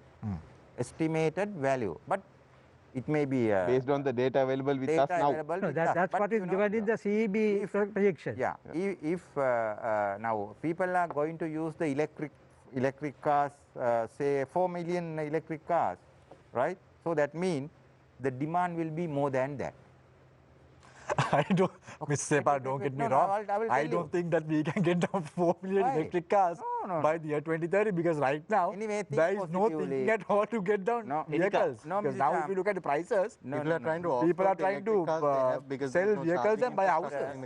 How you know after 5-6 years we may 5-6 years, 5-6 years. I'm a long time. 2030. That means then there will be a new government, and that new government's new policy will be different. Government will continue for another 5-6 years. This government? Who can? Yes. Who can? 4 years. How you say no? 4 years. Me. 4 years. No, after that. There will be an election. You're saying they'll be re-elected? Yes, of course. Right, okay. So, Mr. Sepal, you are saying in another 9 years we will have the basic infrastructure to import electric cars to Sri Lanka? Yeah, of course, because now we all know that fuel, the price of the fuel, the fossil fuel going up. This no one can stop it, right? But the cost of the renewable energy is going down.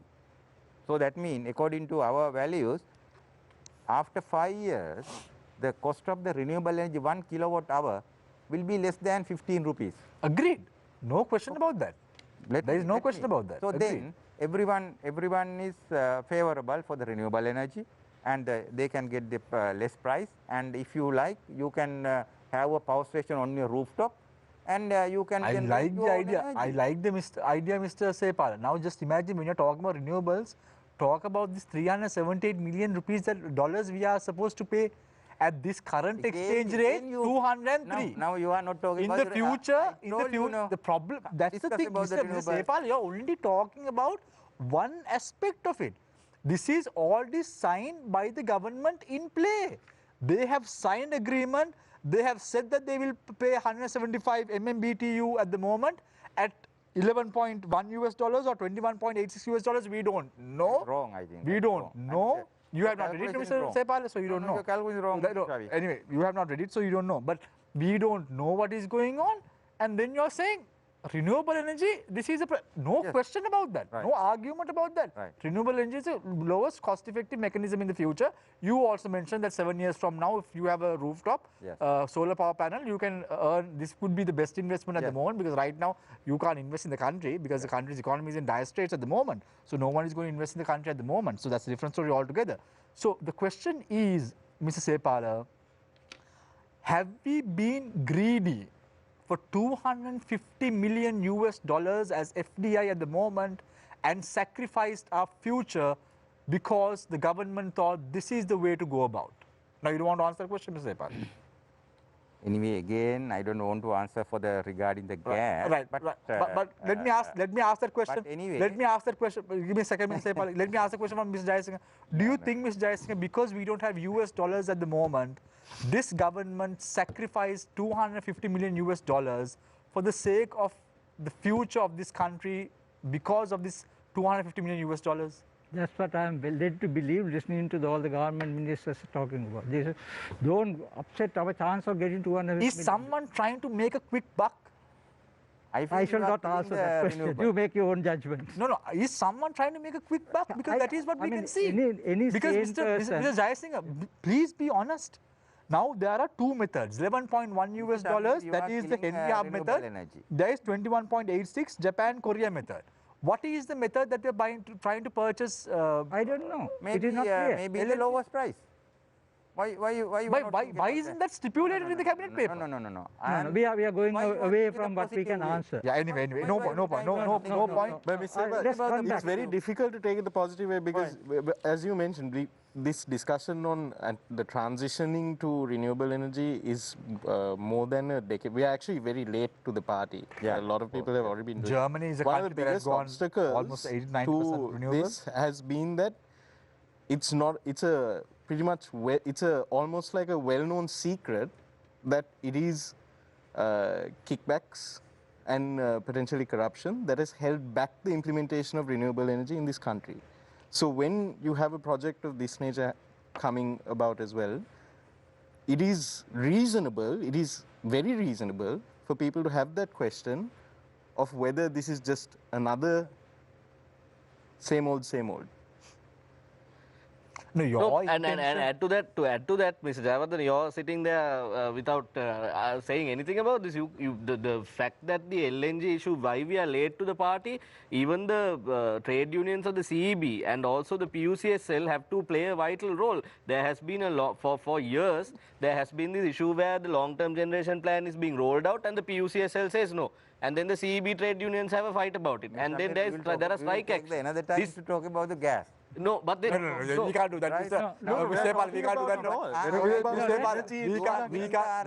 Next week we'll be This is talking not about about more gas. This is about dire problem. This is about Okay. the obstacles to the implementation of renewable energy. No, we are here, the Mr. reliance Sepal, on because fossil of that fuels. problem. And There- that there reliance are- on fossil there is- fuels the- is fueled by corruption. The CEB And and, that is the the undeniable PUCSL and all these stakeholders cannot wash their hands off and say, yes, the government is taking us in one direction. The officials responsible for these have been playing different games for years. And here we are much later when the entire world is moving one way. We are sitting here discussing how much renewable energy should we invest into our system. Whereas we should be in 2021, we should be talking about something else. Maybe an ambitious goal like getting 4 million vehicles to our country. Here we are talking about something else. Mr. Jayawardene, you have to say something about No. Let me answer that question. Now, as I told you, long-term generation plan is prepared for 20 years period, considering the prevailing policy at that time. Right? Now, we are talking about 2018 to 2037 policy, long-term generation plan. It was prepared based on the available policy at that time. Mrs. Jayawardene, Right? the available policy at that time under President Maithripala Sirisena and Ranil Wickremesinghe, that administered, that Yapalana administration also, the stated energy was government policy salient at the factor. time was 60-70% renewable. 80% renewable. 80%. No, that's not true. No. That's wrong. Mr. Jayawardene, the PUCSL rejected the long-term generation expansion plan draft based on the grounds that it goes against the government stated Principle. policy. Not Which that. one? Which one? Percentage. The one that when 50%. Damita Kumarasinghe was Director General of the PUCSL, the last time we know of the generation that plan draft and the came CEB forward issue. and the PUCSL, Yeah, one of the grounds that the PUCSL rejected it on was let me explain the preparation of long-term generation plan. Now, as I told you, it is prepared for 20 years period and which will be reviewed by every 2 years period. Right now, the approved version is 2018 to 2037. It has to be approved by the PUCSL based on they are supposed to consider whether the long-term generation plan submitted by the CEB is in par with the government policy. Yeah. So 2018 to 2037 one is approved by the PUCSL. Now, CB has taken steps to implement the power plant identified under that long-term generation plan. Now, the next one, the 2020-2039 one, was submitted by CEB to the PUCSL to get their approval. But the renewable energy contribution in that plan is only 53%. Sorry? 53%. 53. 5.3. Right? 5.3. So, it is not in par with the government policy. So, PUCSL has not approved it, and they have various questions, and they submit the, the written submission to Ministry to get the clear policy guideline to review the submitted long-term generation plan. And now CB has been asked to submit the long-term generation plan as per the government policy. That is 70% renewable. Mr. Jayawardena, why does the CB keep submitting drafts that are this not in line problem with seems to the be government persisting. CB. That this is why I asked. I just explain it, but your correction should be goes to the CB. CB. Right. No, because the we problem are here is, to Mr. Jayawardena, the promote problem renewables, is simple, and no? based on the government policy, we are working. No, But absolutely as an understood. You all industry are government expert and officials. a former That's why I explained it. CB, as an industry expert and former, I'm trying to identify the logic in the CB's actions. Now, you know that this is a government policy. Government is saying, okay, we want 70% renewable. Knowing that that is a government policy, you put forward a long-term generation expansion plan with 50% renewable. Yeah, that means Knowing again- that the government yeah, policy is again we have to 70% ask approved, CB, knowing right? full well that the PUCSL is not going. It So was you're not wasting, approved. you're wasting Not state approved. resources not approved. on you're wasting state resources on authoring a long-term generation expansion plan, knowing full well that it is not going to get approved because it is not the government's policy. And Mr. Jayawardena, in addition, okay, understood that there is a plan of the government, a policy, and there is a requirement by the CEB to present this plan to the government. That process is understood. Mr. Jayawardena, the problem that I asked earlier about these power purchase agreements and the fact that you all every year follow this, not you personally, but the CEB follow this same process over, and isn't that because there is no plan? Now this same problem, with regard to the requirement of energy, power, will come again next year, and you or some other official in your capacity will come to the TV and say, this is what happened. We expected rainfall, we didn't have rainfall. We expected this much electricity generation from this particular avenue, we didn't have that. So isn't that the problem, that there is no plan? The lack of the plan is the problem, No, Mr. Jayawardena. I think let me come in. Let the stakeholder come in. Right. You see, now talking about this why PUCSL rejected that one, there are two reasons. One is, of course, the policy number, thing. Other yes. one is the cost, unit cost. What is it? Is it the least economic cost? Yeah. It was not so.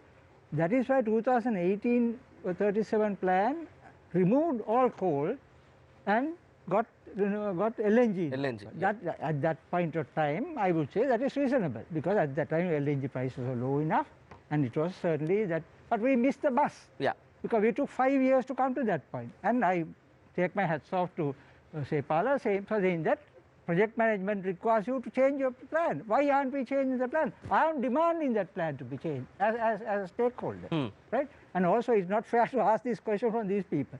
The fundamental question comes in, why is the CEB making the long-term generation plan? CEB just one licensee. That's not their job to do that. It must be done more on a centralistic. Again, coming back to what you are looking at, the totality of energy, not electricity. Now, I am with you about this thing. I run electric car, right? I run electric car. I don't pay for petrol. I don't pay for electricity. CEB gives me a little bit of money also. I don't see why that can't be done by hundreds of thousands of people. You see, therefore, not 4 million cars, but next car, whichever comes, should be electric. We should, for no reason, should we even get hybrids. So that will answer our other question of foreign exchange. Spending foreign exchange because we are on here. fossil fuels. And also for that one, now as much as I am doing, I am not depending on the CEB to give me power for that one. I have my rooftop thing.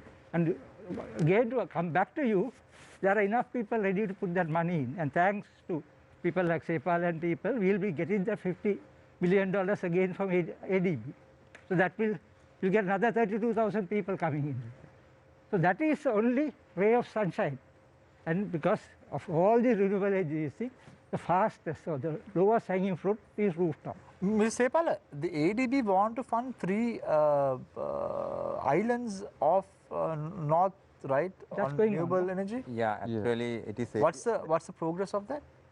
Because we are talking about Yeah, the ADB so much. let me answer that. I think Mr. He knows Sepala- very well. Yeah, Lakshan, sorry. In fact, we got the loan from ADB. Right. It is part of the loan. I mean, basically they are providing loan facilities for several projects. One of the project is providing electricity with sort of hybrid system to this isolated islands. I mean, isolated in the sense there is Delft, no connection. Paunathevu, and there's another island as well. Delft, Yes, Nine then, to- Nine. yeah. Nainativ. Manatee. Right. Then tender was floated, and first round tender was failed. I mean, there was no successful bidder. All the proposals submitted not in par with the tender guidelines. The tender guidelines in the tender conditions, terms and conditions.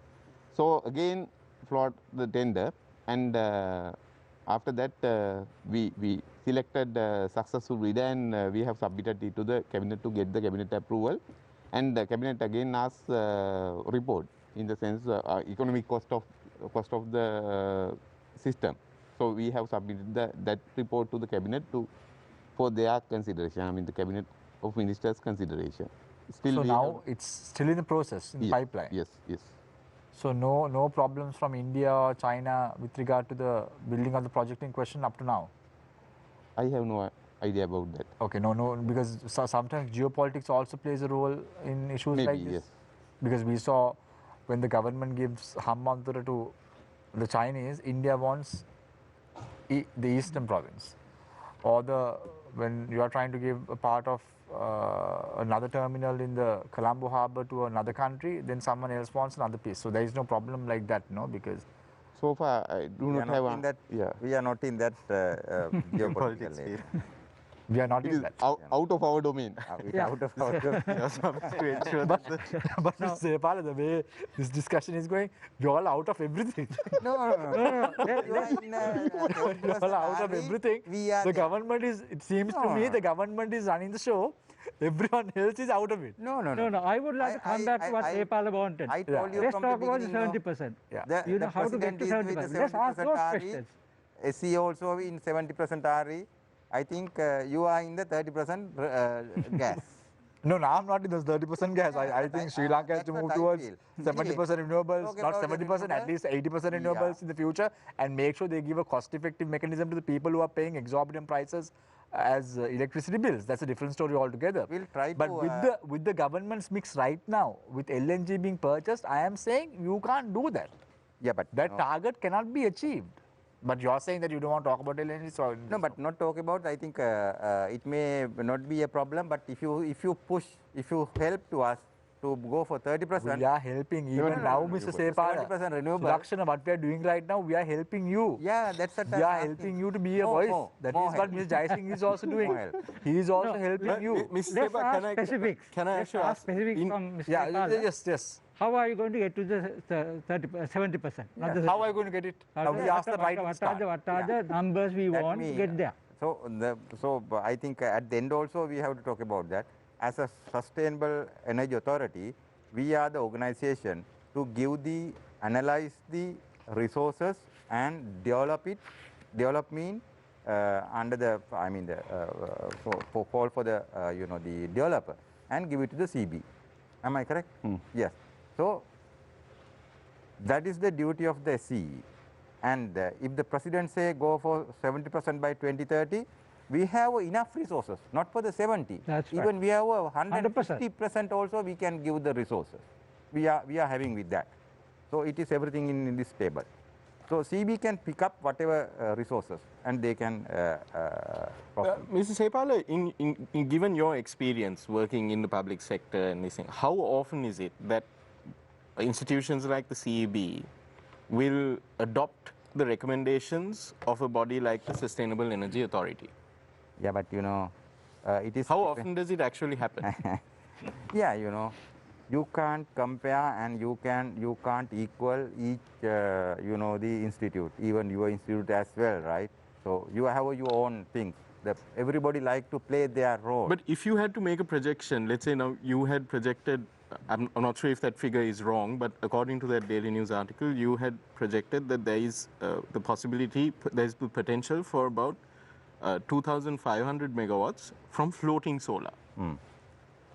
How much, if you had to have a guess now, how much of that do you think the CEB will incorporate, that 2,500 potential floating solar? How much do you think the CEB will incorporate into their plans? Yeah, but Let me in fact, today evening we had a discussion with World Bank and CB officials also over there. And during that discussion also they agreed to go with this our plan. I mean, we have submitted the identified locations to CEB to review their transmission plan, because we need transmission facility. We can put up our plant with the private sector investment, but we have to enhance the transmission facility to absorb whatever the renewables that we targeted to achieve or targeted to absorb. So we are working closely with CEB. Now they are in the process of preparing transmission plan and also generation plan. Transmission plan basically to absorb 70% renewables with our resource assessment and resource identification. Right. So Surakshan, This is where I feel that, you know, that 70% renewable target, it's a good goal. It's a goal that we definitely should aspire to. We should try to aspire for, you know, more than that, and eventually phasing out fossil fuels completely. It'll be a blessing to the country if we're able to do that. But the historical evidence seems to suggest that this is not going to become reality, because one of the biggest obstacles to implementing renewable power projects in the country is the CEB itself. We can't, I mean, come to the conclusion that CEB is opposed to renewables, because if you consider about... But if you take a look at their stances over on various issues that they have taken, well, not the CEB itself, but let's say a segment of the CEB. Maybe individual. If you look at this gentleman very correctly mentioned that there were several incidents. I mean, they delayed... CEB engineers and CEB mechanical engineers you are can't generalize, because CEB is working with us. Who is working with you? CEB. CEB is working with us. You're also working with the unions, the engineers union. Yeah. No. That's not the way to look at it. I mean, they have right to do the union. No, thing, right. So Surakshan, let's be very practical, will you? Now, our target is 29,000 gigawatt hours of hours in 2030. Out of which 70%, which accumulates to around 20,000 gigawatts hours, Yes. should be from renewables. Yes. How much of money are we talking about? In terms of power generation. Having 20,000 gigawatt hours of... You should not ask that question that way. No. Because Generally, unlike... we can say that. Sepala, can I get a minute? Sure. Because unlike you are putting 300 megawatt LNG plant or coal plant or whatever it is, that renewable energy is not going to come in that great big chunks. It will be now also the whole idea of the Sustainable Energy Authority was to bring in the private sector to do these things. So let the private sector do it. Private sector, because anyway government has no money to do this. Yeah. So it has to be private sector. In fact, so our role, I mean, I say our role because I'm with these people on that, is to facilitate that work, that the private sector can come because and we provide saw, that. we have seen government making efforts. I know Sulakshana was there early this year, where a private firm wanted to transform solid waste into energy as well. It is working. So this is going on, yeah. Yes, So action is being taken, but in terms of a number, how much of money are we talking about? Yeah, but you know, In terms of an investment, even if it is not from the renewable, you have to bring the required generator. yeah, Okay. absolutely. So that means whatever cost you have to invest, no difference. It's almost maybe if it is say 8 billion USD, right? By 2030, you have to invest for the other new generators. But more or less, if you are coming with the fuel, that may be same. But don't forget it. If you fix the thermal, every year you have to supply Pump the out. raw material or the fossil fuel like that. Agree. But if you fix the renewable, nothing, no O&M. Yeah, right? so no, does the government have the No capability need to do government. that? I mean, I told you, no, the future price will be less than 50 rupees. It's very less. So then people are there. I mean, the main developers are there. So that's why Mr. Sulakshana said, we are going to publish the tender or the EOI. We already published. Already published. Definitely. So any people or any developer, maybe local or the international, they can come and invest. So the price guarantee. Price is guaranteed, less than 15 rupees. So what else? So that's what I'm telling. Why you are not talking about that? And we're talking The about future is. we're talking about that. Mr. The Sepal, future is there. all of us are talking about 70% of renewable energy by 2030, which is in another 9 years of time. Give me a very simple answer. Now let's break it down to two, 5 years and 4 years. In another 5 years, it will be 2026. Yes. Now, with the steps taken to achieve that 70%, where will we be in 2026 in another 5 years of time? Okay. Where will we be? That is Yeah, what the it is there. new generation plan should bring out. We make the plan, right? We make the plan and we identify the resources, and not only that, not only for this plan, we identified further. I told you, no, we can 100%. give you 150% as well. We have 150%. if required. Potential is there. Potential. I'm That much telling of you. potential is there. Though 70% our requirement, we can give 150. That means we have enough resources. Is there a breakdown of how you're going to achieve this throughout these 9 years? Yes, of course. You can actually right now, this is the plan. I will show you how we, for the next 10 years, we table it. Is there an internal document or is there? No, this is our document, Okay. this internal. And we are giving this one through CB as well, so they can get all the details to that. Absolutely. And they can. They are planning their transmission plan based on this capacity identification. Right. So this is also included in the long-term generation plan that is Should be. that is Should be. available now. Yeah, Should be. Not only the CEB, you all are also involved in it. Yeah, now we are giving those details to the CB, right? Right, So right. then they know that in which place and according to their, some places no need to upgrade the infrastructure. As DG said, Mr. Sulakshana said, transmission line. The existing transmission line is enough. Right. So that means with cost effectively, they can use this. But the beauty of this is, these are not the centralized system, not like a coal power station in one place. It's a scattered around the country. So that means it will help to reduce the congestion of the network. So that means the network will not be overloaded. Understood. Right? Otherwise, if you fix the 300 megawatt in Norachole, so definitely it's required the huge, the network to bring those energy to the Colombo or some other places. But if you scattered it many different places, it is cheaper. Mr. Jaisingh, do you want to add anything? Yes, I'm very true. So we are on the right track. You see, my what shall I dream or what it is, for God's sake, this 70 to 70% stand without somebody fiddling with it. As long as we have that one, Sulakshana, and if you are working with the CEB, this is sweet to my ears, what he is saying, that SCA and CEB are working together to do the generation plan. You see, the moment you do that one, then what we are saying, what Sepal says, I'm very glad Mr. Sepal is saying that, being an electrical engineer, if I say that one, this is what this mechanic knows about it. That's what the CEB would say, right? No, he's an electrical engineer talking about, right? Yeah, and But because there is a tug of war between these electrical and mechanical engineers in the city. Forget that one. But this is exactly what should happen.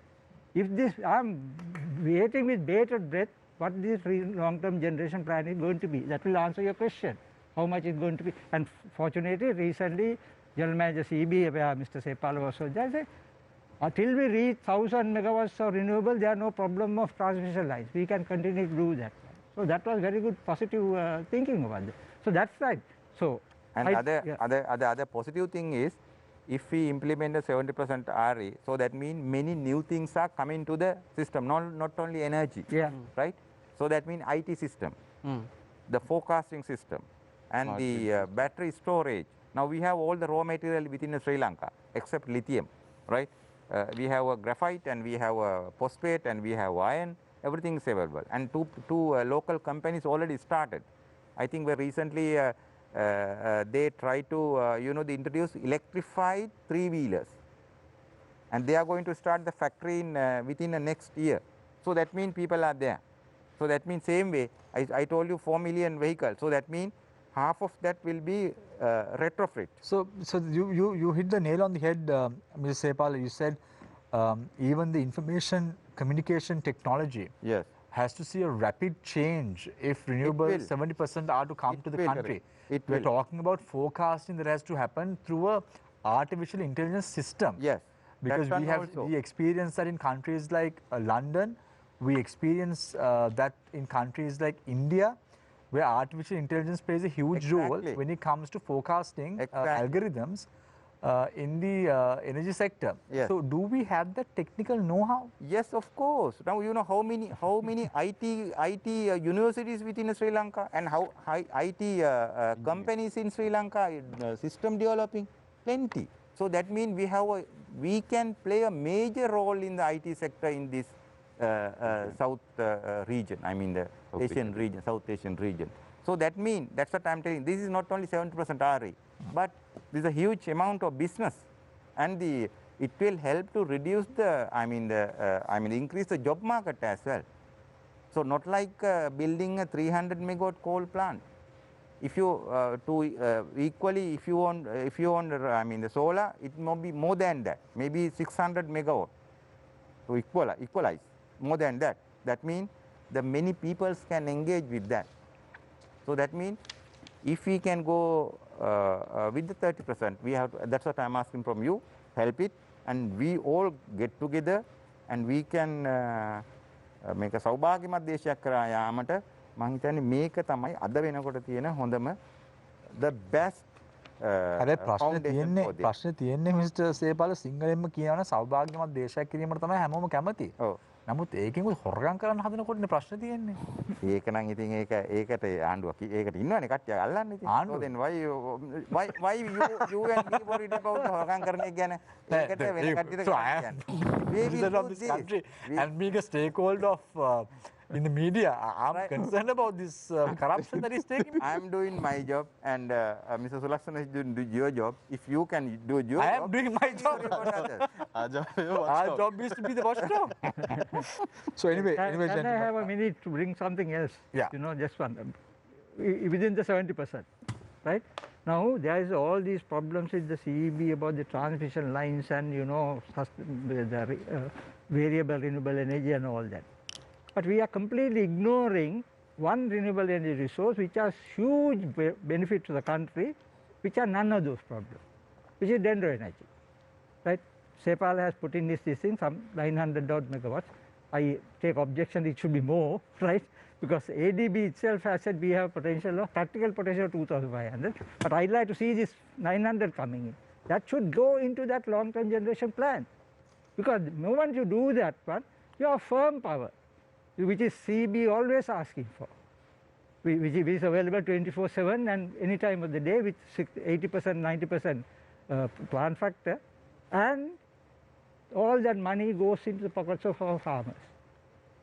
You see, that is being ignored completely, and thanks to CEB, what we started was blocked for the last 5 years. Hopefully the State Minister and Sulaksana and people are trying to get that one out. Still is not out of the blue. You see, that can't be ignored. You see, that also has a knock-on effect on what the government is trying to do, go away from the chemical fertilizer, because the fertilizer value and the livestock feed value, all those things are huge factors. That is why I am saying this total energy has to be looked at in a much more holistic way, with the other sectors also coming into this thing. That is why I am saying CEB is not equipped to do that part, long-term generation plan. It must be done at a higher level. On a country specific thing, with a country perspective. Unfortunately, I don't know, I'm dreaming whether that will ever come, but at least till then, if these two people can get together and do the proper long-term generation plan, we have at least gone and one more thing, the timely action is very important. Now, I think Mr. Sulaksana also knows that we struggle whether it is 50 or 70 for 2 years, right? When the president says go for 70%, we argue with whether it is 50 or 70 or reason. Okay. When the John F. Kennedy in USA in 1961, he said I want to send a team to moon, right? He said, I want to send a team to the moon. That's it. No one was asked that whether it can and can we do that and whether we have equipment. Nothing. At the end of that, you know, the what's called the within 10 years, they send 9 missions to moon and 24 astronauts, right? So no argument. They get together like you and like you and like that, everybody, no questions, get ready. And what the finally they got it. Because of this, you know, the activity, as I mentioned regarding IT and other things, they give to the world the fire equipment, you know. The fire equipment is very sensitive equipment. So even in the huge, you know, the burning things, the firefighter can go. Why?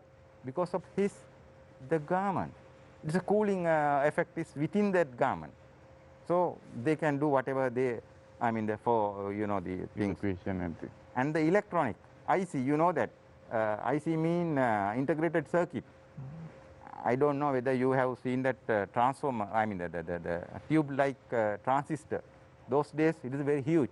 But right now we are using the IC within this thing. That one also. Yeah, what is your point, Mr. No, what I am telling you, when the president says to do that, we should not see about the, when he says this is the moon, we have to think about the moon. Not look at the finger. Mr. Sepala, the example that you gave. No, what I'm telling you, we have to think about the positive things of this 70% RE, not the 30% of gas. Think about 70% and we will work with that and we can get the 50 rupees per unit.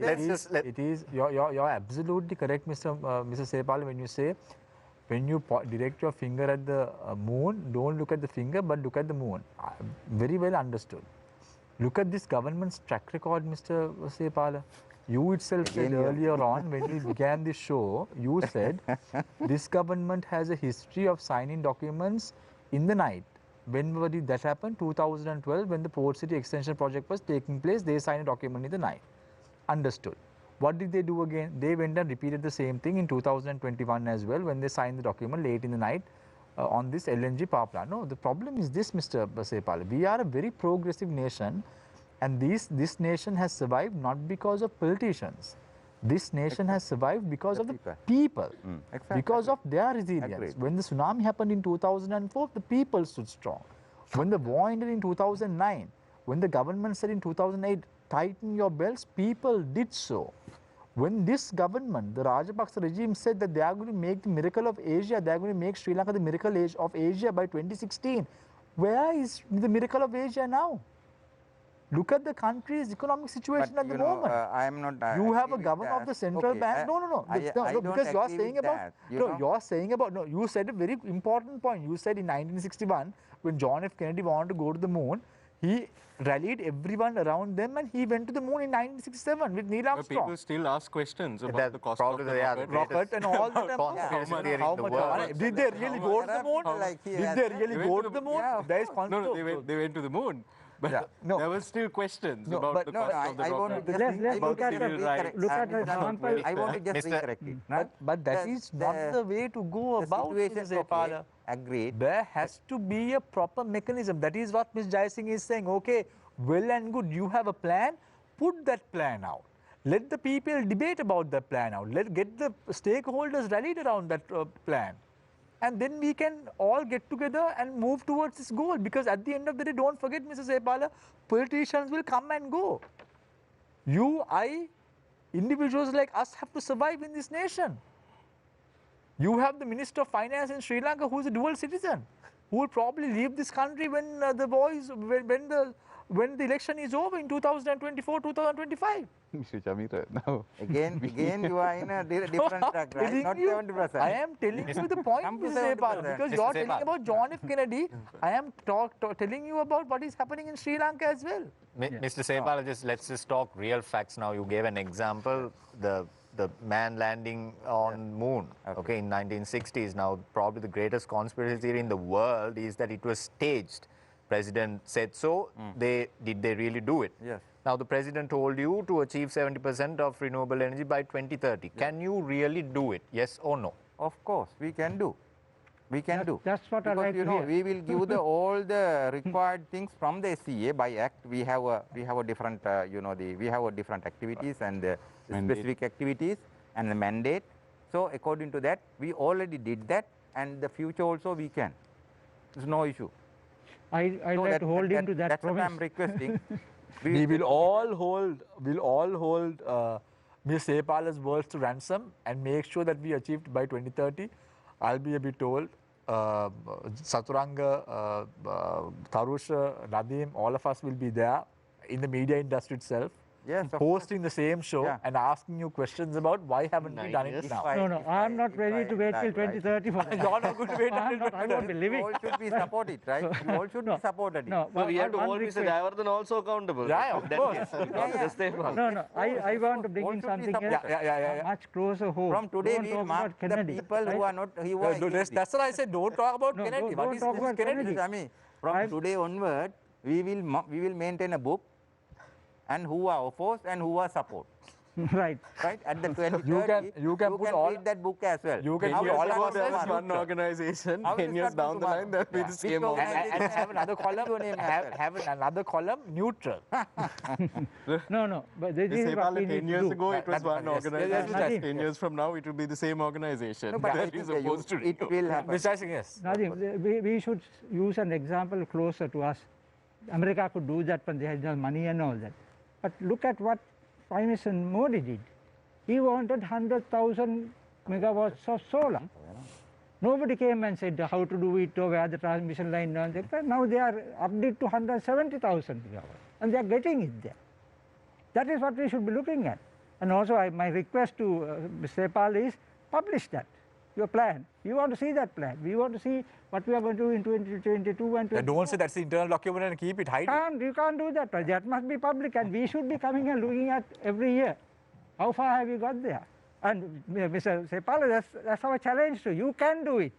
In fact, Because there are a lot of things that SCA You has can to do it, but does the government have the political will? We're going for a short commercial break. When we come back, it's the final round. We'll talk a little bit more about how Sri Lanka is going to achieve 70% of its energy requirements from renewable sources by the year 2030. Is it a possible target given the fact that agreements are being signed late at night and the contents of which are not even known to the public? Are we on the right track? All this and more after a short commercial break. Stay connected, stay with Face the Nation. We will be right back.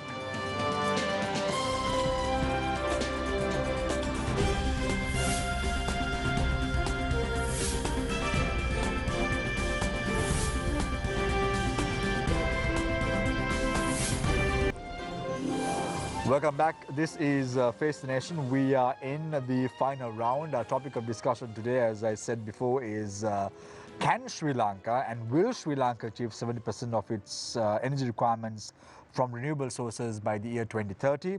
Let's start off the final round. Each speaker gets 1 minute each. No questions are going to be posed. You can sum up your thoughts on the way forward for Sri Lanka. I start off the final round with Sulakshan Jayawardhan, Director General of the Sustainable Energy Authority. Yeah. So I think we discussed the matter more than 2 hours time, and sort of heated arguments were also there. But we are very sure that we can achieve this 70% renewable energy target. I have to, I mean, at least final minute I have to clearly mention about the target. The target is to achieve 70% of electricity demand by 2030 from renewable sources. That is the target, not the 70% renewable, right? To achieve the 70% of demand from renewable energy sources by 2030. So we are working with all the stakeholder institutes. In fact, the key stakeholder is Ceylon Electricity Board. We are closely dealing with them, and we have submitted our proposals in terms of 70% electricity demand from renewable energy by 2030, and they are reviewing their plans. So hopefully we will be able to achieve this target by 2030, and we are working on that. Thank you very much. Thank you very much, Sulakshana, for joining us this evening on the show. Nice to have you on board. Now I move my attention to Parakrama Jayasinghe, President of the Bioenergy Association of Sri Lanka.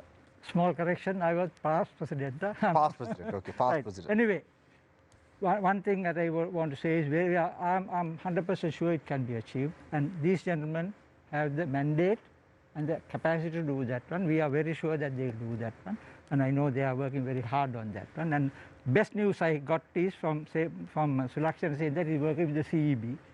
And one correction, CEB is not the main stakeholder. Stakeholder is us. So you will have to work for us. CEB is only a service provider. So you will have to give that direction and we have to work together. We have a target, therefore to achieve that target, what is the role that the CEB has to play? That is essentially the infrastructure and the systems and all that sort of thing. And you will have to also be, thumb tables and come to agreements and no, this is what I want. To ask you a question, I want so much by this date, so much by so much. So the thing is, that is not an option. We can't do without that one because we will be sunk. We are spending $5 billion for import of fossil fuel and it's going to go up and up and up. So therefore, only way out is renewable. Renewable has the greatest advantage. I mean, Sri Lanka doesn't know how blessed we are. All our renewable energies are also our indigenous energy, and they are also, except Dendro, which has a fuel cost, but it has a different context of it. It has different values on it. Otherwise, there are no fuel costs, absolutely no drain of foreign exchange. So because of that one, it's not an option. It's something we have to do. These gentlemen can do it. I have lots of pressure to apply on them because they have to really buckle up and do it. Which they have done marvelously well in the rooftop segment. They'll do a lot more in the other segments too. If you do that one, no question, we'll get there. Just we can hope for the country. Thank you very much, Parakrama Jayasinghe, past president of the Bioenergy Association of Sri Lanka. Ranjit Sepala, chairman of the Sustainable Energy Authority, your final remarks. Thank you very much for giving this opportunity. Actually, now we have a clear mandate. That means presidents already declared it.